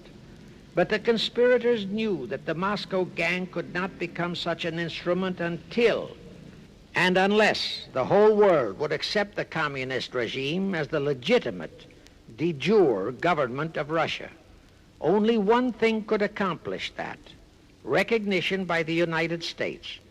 The conspirators figured that the whole world would follow our lead, and that's when the Wilson flop very nearly wrecked the entire plot. Throughout the following 3 Republican administrations, the CFR pulled every trick in their bag to induce Harding, Coolidge, and Hoover to grant that recognition, but all 3 refused. As a result, in the late 1920s, the Stalin regime was in dire straits. Despite all purges and secret police controls, the Russian people were growing more and more restive. It is a matter of record, admitted by Litvinov, that during 1931 and 1932, Stalin and his whole gang were always packed and ready for instant flight. Then in November 1932, the conspirators achieved their greatest coup. They landed Franklin Roosevelt in the White House. Crafty, unscrupulous, utterly without conscience, that charlatan traitor turned the trick for them. Without even asking consent of Congress, he unlawfully proclaimed recognition for the Stalin regime. That did it. And exactly as the conspirators figured, the whole world did follow our lead. Automatically, that squelched the previously growing resistance movement of the Russian people. That automatically launched the greatest menace the civilized world has ever known. The rest is too well known to need repeating.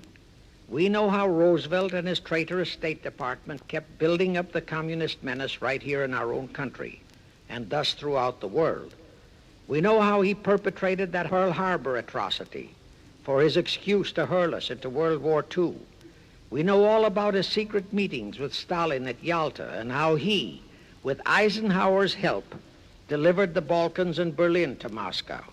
And last, but by no means least, we know that 20th century Benedict Arnold not only dragged us into that new corridor, the United Nations, into one world government, but actually schemed all the arrangements to plant it within our country. In short, the day that Roosevelt entered the White House, the CFR conspirators regained full control of our foreign relations machinery and firmly established the United Nations as the housing for the Illuminati one world government. I wish to stress one other very vital point. That Wilson League of Nations flop brought Schiff and his gang to the realization that control of just the Democratic Party was not enough.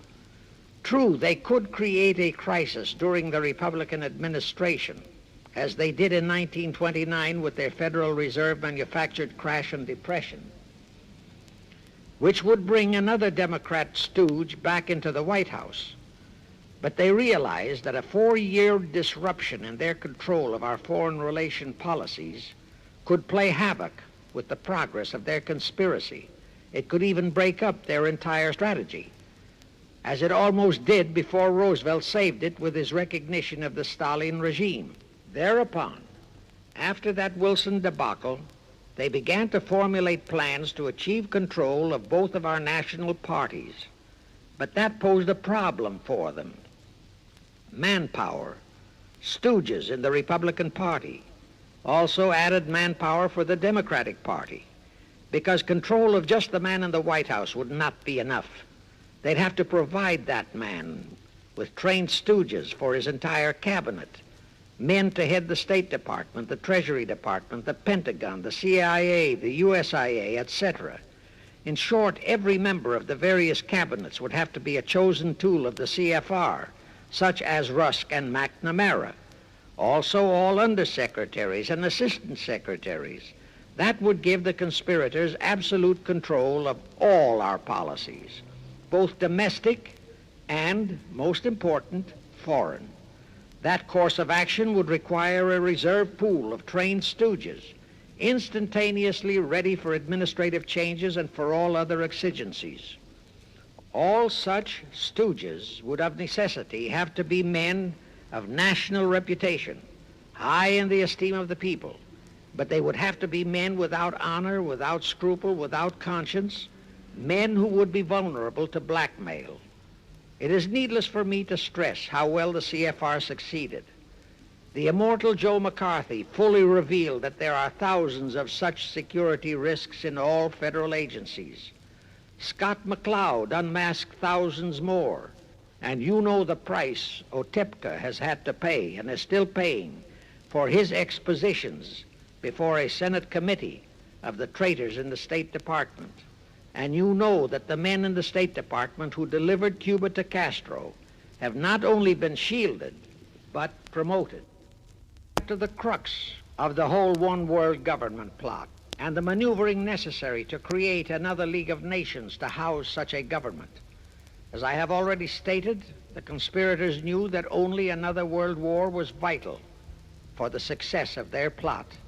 It would have to be such a horrifying world war that the peoples of the world would cry out for the creation of some kind of a world organization that could assure everlasting peace. But how could such a war be brought about? All the European nations were at peace. None had any quarrels with their neighboring nations. And certainly their tools in Moscow wouldn't dare to start a war. Even Stalin realized that it would mean the overthrow of his regime unless so-called patriotism would weld the Russian people behind him. But the conspirators had to have a war. They had to find or create some kind of an incident to launch it. And they found it in a little inconspicuous and repulsive little man who called himself Adolf Hitler.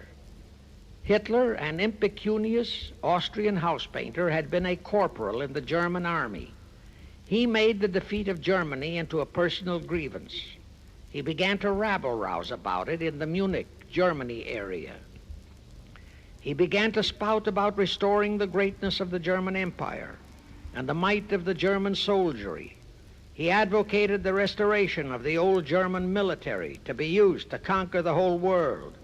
Strangely enough, Hitler, the little clown that he was, could deliver a rabble-rousing speech, and he did have a certain kind of magnetism.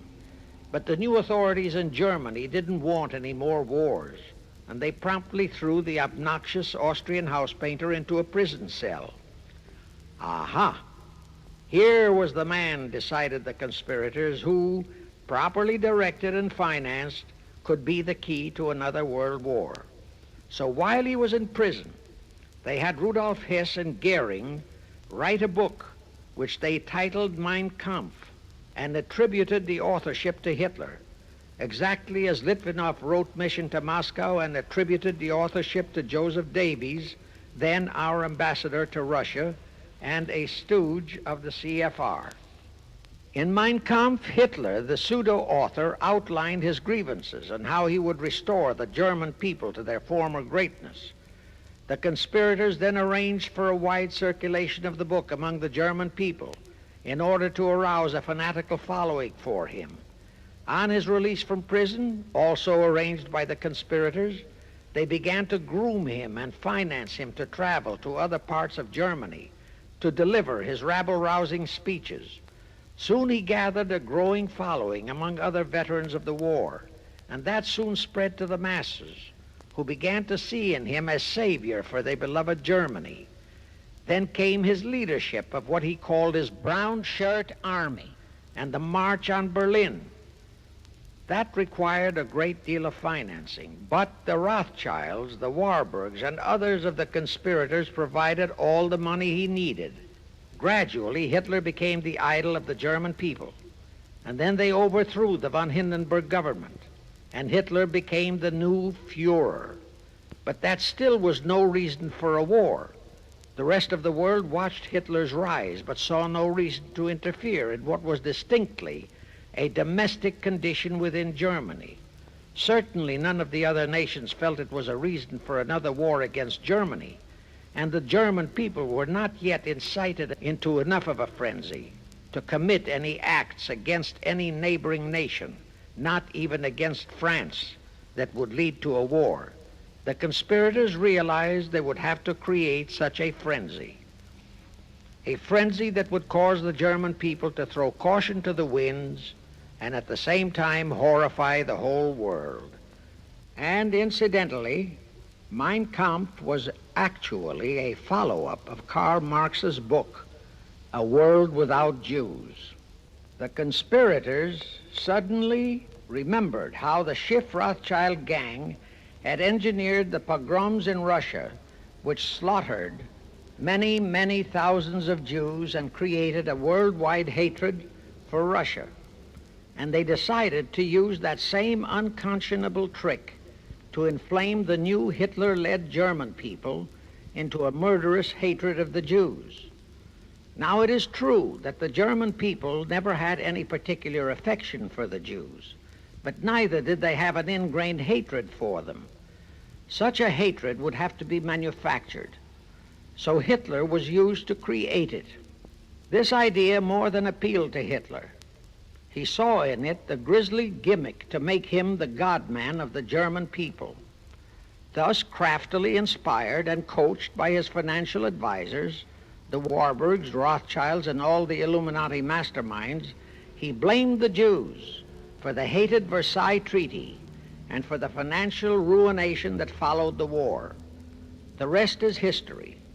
We know all about the Hitler concentration camps and the incineration of hundreds of thousands of Jews, not the 6 million, nor even the 600,000 claimed by the conspirators, but it was enough. And here let me reiterate how little the internationalist bankers, the Rothschilds, Schiffs, Lehmans, Warburgs, Baruchs, care about their racial brethren who were the victims of their nefarious schemes. In their eyes, the slaughter of the several 100,000 innocent Jews by Hitler didn't bother them at all. They considered it a necessary sacrifice to further their Illuminati one-world plot, just as the slaughter of the many millions in the wars that followed was a similar necessary sacrifice. And here is another grisly detail about those concentration camps. Many of the Hitler soldier executioners in those camps had previously been sent to Russia to acquire their arts of torture and brutalization so as to emphasize the horrors of the atrocities. All this created a new worldwide hatred for the German people, but it still did not provide a cause for war. Thereupon Hitler was incited to demand the Sudetenland. You remember how Chamberlain and the then diplomats of Czechoslovakia and France surrendered to that demand. That led to further Hitlerian demands for territories in Poland and in the French Saar territories. Those demands were rejected. Then came his pact with Stalin. Hitler had been screaming hatred against communism. Oh, how he ranted against communism. But actually, Nazism was nothing but socialism, and communism is, in fact, socialism. But Hitler disregarded all that.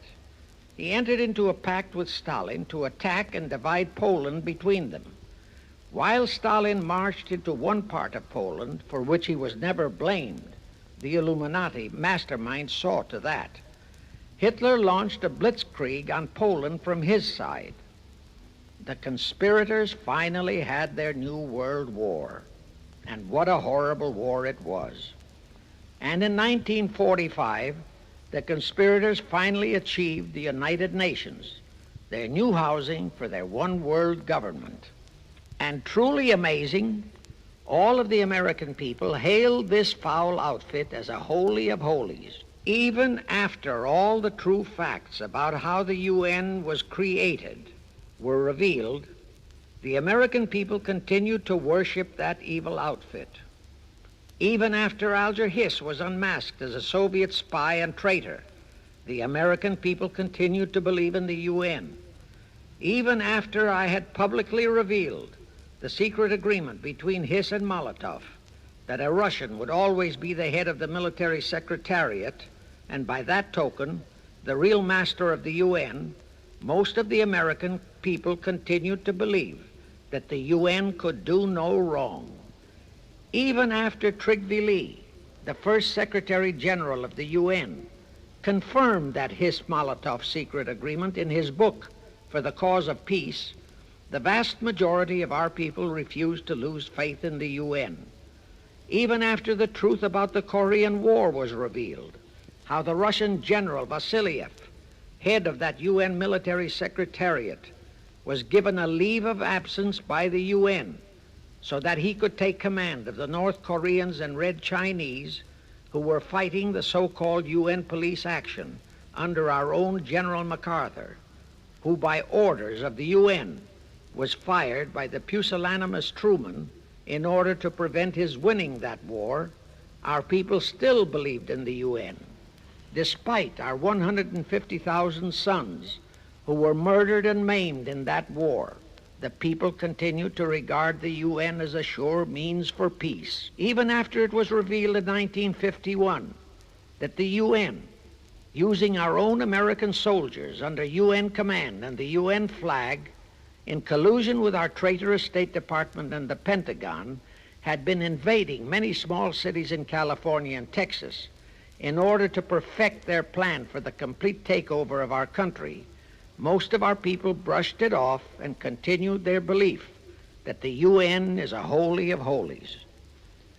Do you know that the UN Charter was written by traitor Alger Hiss, Molotov, and Wyszynski? That Hiss and Molotov had made that secret agreement that the military chief of the UN was always to be a Russian appointed by Moscow? Do you know that at their secret meetings at Yalta, Roosevelt and Stalin, at the behest of the Illuminati operating as the CFR, decided that the UN must be placed on American soil? Do you know that most of the UN Charter was copied intact, word for word, from the Marx Manifesto and Russia's so-called Constitution? Do you know that the only two senators who voted against the UN so-called treaty were the only two senators who had read it? Do you know that since the UN was founded, communist enslavement has grown from 250 million to 1 billion? Do you know that since the UN was founded to ensure peace, there have been at least 20 major wars incited by the UN, just as they are now inciting a war against Little Rhodesia? Do you know that under the UN setup, the American taxpayers have been forced to make up the UN Treasury deficit of many millions of dollars because of Russia's refusal to pay her share? Do you know that the UN has never passed a resolution condemning Russia or her so-called satellites, but always condemns our allies? Do you know that J. Edgar Hoover said, "The overwhelming majority of the communist delegations to the UN are espionage agents"? And now, 66 senators voted for a consular treaty to open our entire country to Russian spies and saboteurs. Do you know that the UN helps Russia's conquest of the world by preventing the free world from taking any action whatsoever except to debate each new aggression in the UN General Assembly? Do you know that at the time of the Korean War, there were 60 nations in the UN, yet 95% of the UN forces were our American sons, and practically 100% of the cost was paid by the United States taxpayers? And surely you know that the UN policy during the Korean War was to prevent us from winning that war. Do you know that all the battle plans of General MacArthur had to go first to the UN to be relayed to Vasiliev, commander of the North Koreans and Red Chinese, and that any future wars fought by our sons under the UN flag would have to be fought under the control of the UN Security Council. Do you know that the UN has never done anything about the 80,000 Russian Mongolian troops that occupy Hungary? Where was the UN when the Hungarian freedom fighters were slaughtered by the Russians? Do you know that the UN and its peace army turned the Congo over to the communists? Do you know that the UN's own so-called peace force was used to crush, rape, and kill the white anti-communists in Katanga? Do you know that the UN stood by and did nothing while Red China invaded Laos and Vietnam? That it did nothing while Nehru invaded Goa and other Portuguese territories? Do you know that the UN was directly responsible for aiding Castro? That it does absolutely nothing about the many thousands of Cuban youngsters who are shipped to Russia for communist indoctrination? Do you know that Adlai Stevenson, of all people, said the free world must expect to lose more and more decisions in the UN? Do you know that the UN openly proclaims that its chief objective is one world government, which means one world laws, one world court, one world army, one world navy, one world air force, one world schools, and a one world church in which Christianity would be prohibited? Do you know that a UN law has been passed to disarm all American citizens and to transfer all our armed forces to the UN? Such a law was secretly signed by Saint Jack Kennedy in 1961. Do you realize how that fits in with Article 47, Paragraph 3 of the UN Charter, which states, I quote, "The Military Staff Committee of the UN shall be responsible through the Security Council for the strategic direction of all armed forces placed at the disposal of the Security Council," unquote. And when and if all our armed forces are transferred to the UN, your sons would be forced to serve and die under UN command all over the world. This will happen unless you fight to get the U.S. out of the UN. Do you know that Congressman James B. Utt has submitted a bill to get the U.S. out of the UN and a resolution to prevent our president from forcing us to support the UN embargoes on Rhodesia? Well, he has, and many people all over the country are writing to their representatives to support the Utt bill and resolution. And did you know that to offset the Utt bill and resolution, 50 congressmen, spearheaded by Schweiker and Moorhead of Pennsylvania, have introduced a bill to immediately transfer all our armed forces to the UN? Can you imagine such brazen treason? Is your congressman one of those 50 traitors? Find out and take immediate action against him and help Congressman Utt. Now, do you know that the National Council of Churches passed a resolution in San Francisco which states that the United States will soon have to subordinate its will to that of the UN, and that all American citizens must be prepared to accept it? Is your church a member of the National Council of Churches? In connection with that, bear in mind that God is never mentioned in the UN Charter, and their meetings are never opened with prayer. The creators of the UN stipulated in advance that there should be no mention of God or Jesus Christ in the UN Charter or in its UN headquarters. Does your pastor subscribe to that? Find out. Furthermore, do you know that the great majority of the so-called nations in the UN are anti-Christianity, that the UN is a completely godless organization by orders of its creators, the CFR Illuminati? Now, Have you heard enough of the truth about the Illuminati's United Nations? Do you want to leave your sons and our precious country to the unholy mercy of the Illuminati's United Nations? If you don't, write, telegraph, or phone your representatives and senators that they must support Congressman Utt's bill to get the U.S. out of the UN and the UN out of the U.S. Do it today, now, before you forget. It is the only salvation for your sons and for our country. Now I have one more vital message to deliver. As I told you, one of the 4 specific assignments Rothschild gave Jacob Schiff was to create a movement to destroy religion in the United States, with Christianity to be the chief target. For a very obvious reason, the Anti-Defamation League wouldn't dare to attempt it, because such an attempt could create the most terrible bloodbath in the history of the world, not only for the ADL and the conspirators, but for the millions of innocent Jews. Schiff turned that job over to Rockefeller for another specific reason. The destruction of Christianity could be accomplished only by those who are entrusted to preserve it, by the pastors, the men of the cloth.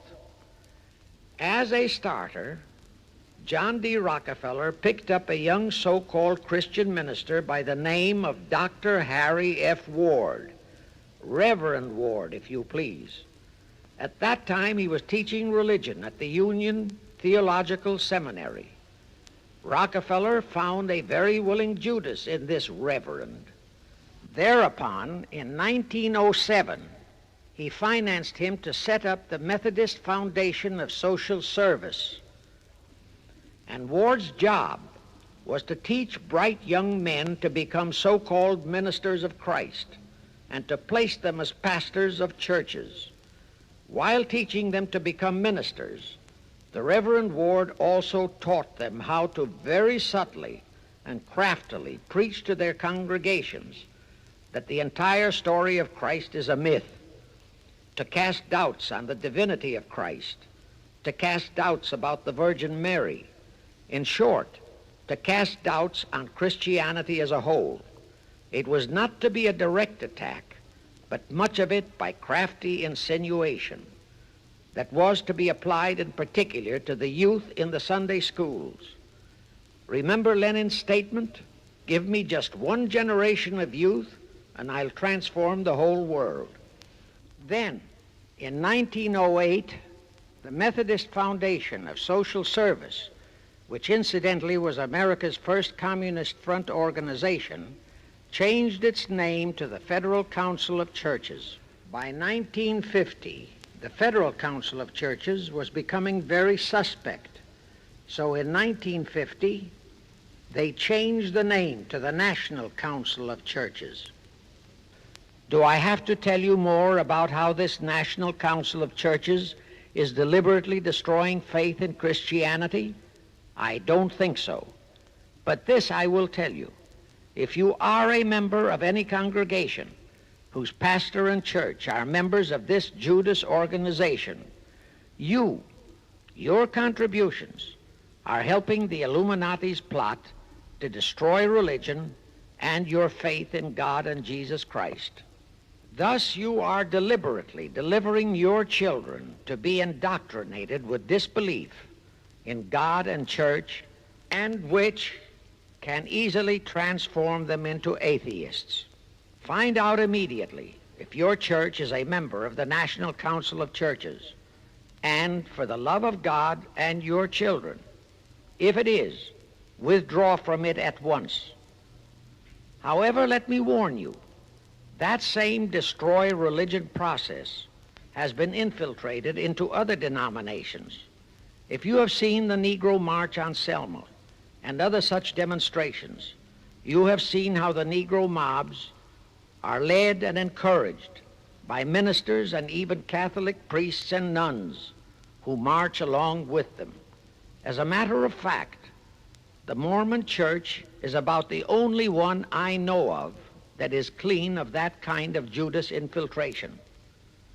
But of course, There are many individual churches and pastors who are honest and sincere. Find one such for yourself and for your children. Incidentally, this same Reverend Harry F. Ward was also one of the founders of the American Civil Liberties Union, a notorious pro-communist organization. He was the actual head of it from 1920 to 1940. He also was a co-founder of the American League Against War and Fascism, which, under Browder, became the Communist Party of the United States. In short, Ward's entire background reeked of communism, and he was identified as a member of the Communist Party. He died a vicious traitor to both his church and country. And this was the man old John D. Rockefeller picked and financed to destroy America's Christian religion, in accordance with the orders given to Schiff by the Rothschilds. In conclusion, I have this to say. You probably are familiar with the story of how one Dr. Frankenstein created a monster to do his will of destroying his chosen victims, but how instead, in the end, that monster turned on his own creator, Frankenstein, and destroyed him.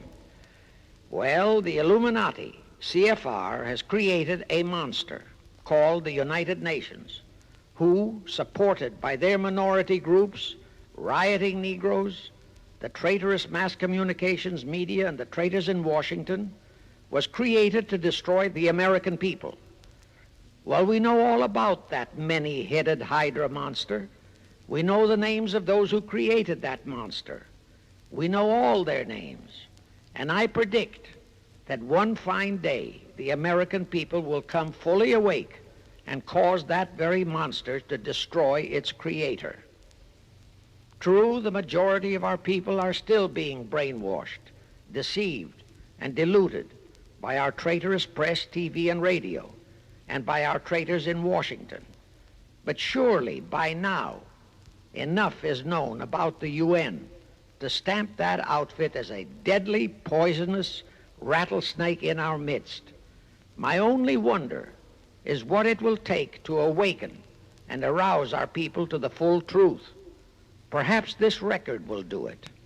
100,000 or 1,000,000 copies of this record can do it. I pray to God it will. And I pray to Him to inspire you, all of you, to spread this story via this record to all loyal Americans in your community. You can do it by playing it to study groups assembled in your homes, at meetings of the American Legion, the VFW, the DAR, all other civic groups and women's clubs, especially the women's clubs who have their sons' lives at stake. With this record, I have provided you with the weapon that will destroy the monster. For the love of God, of our country, and of your children, use it. Get a copy of it into every American home.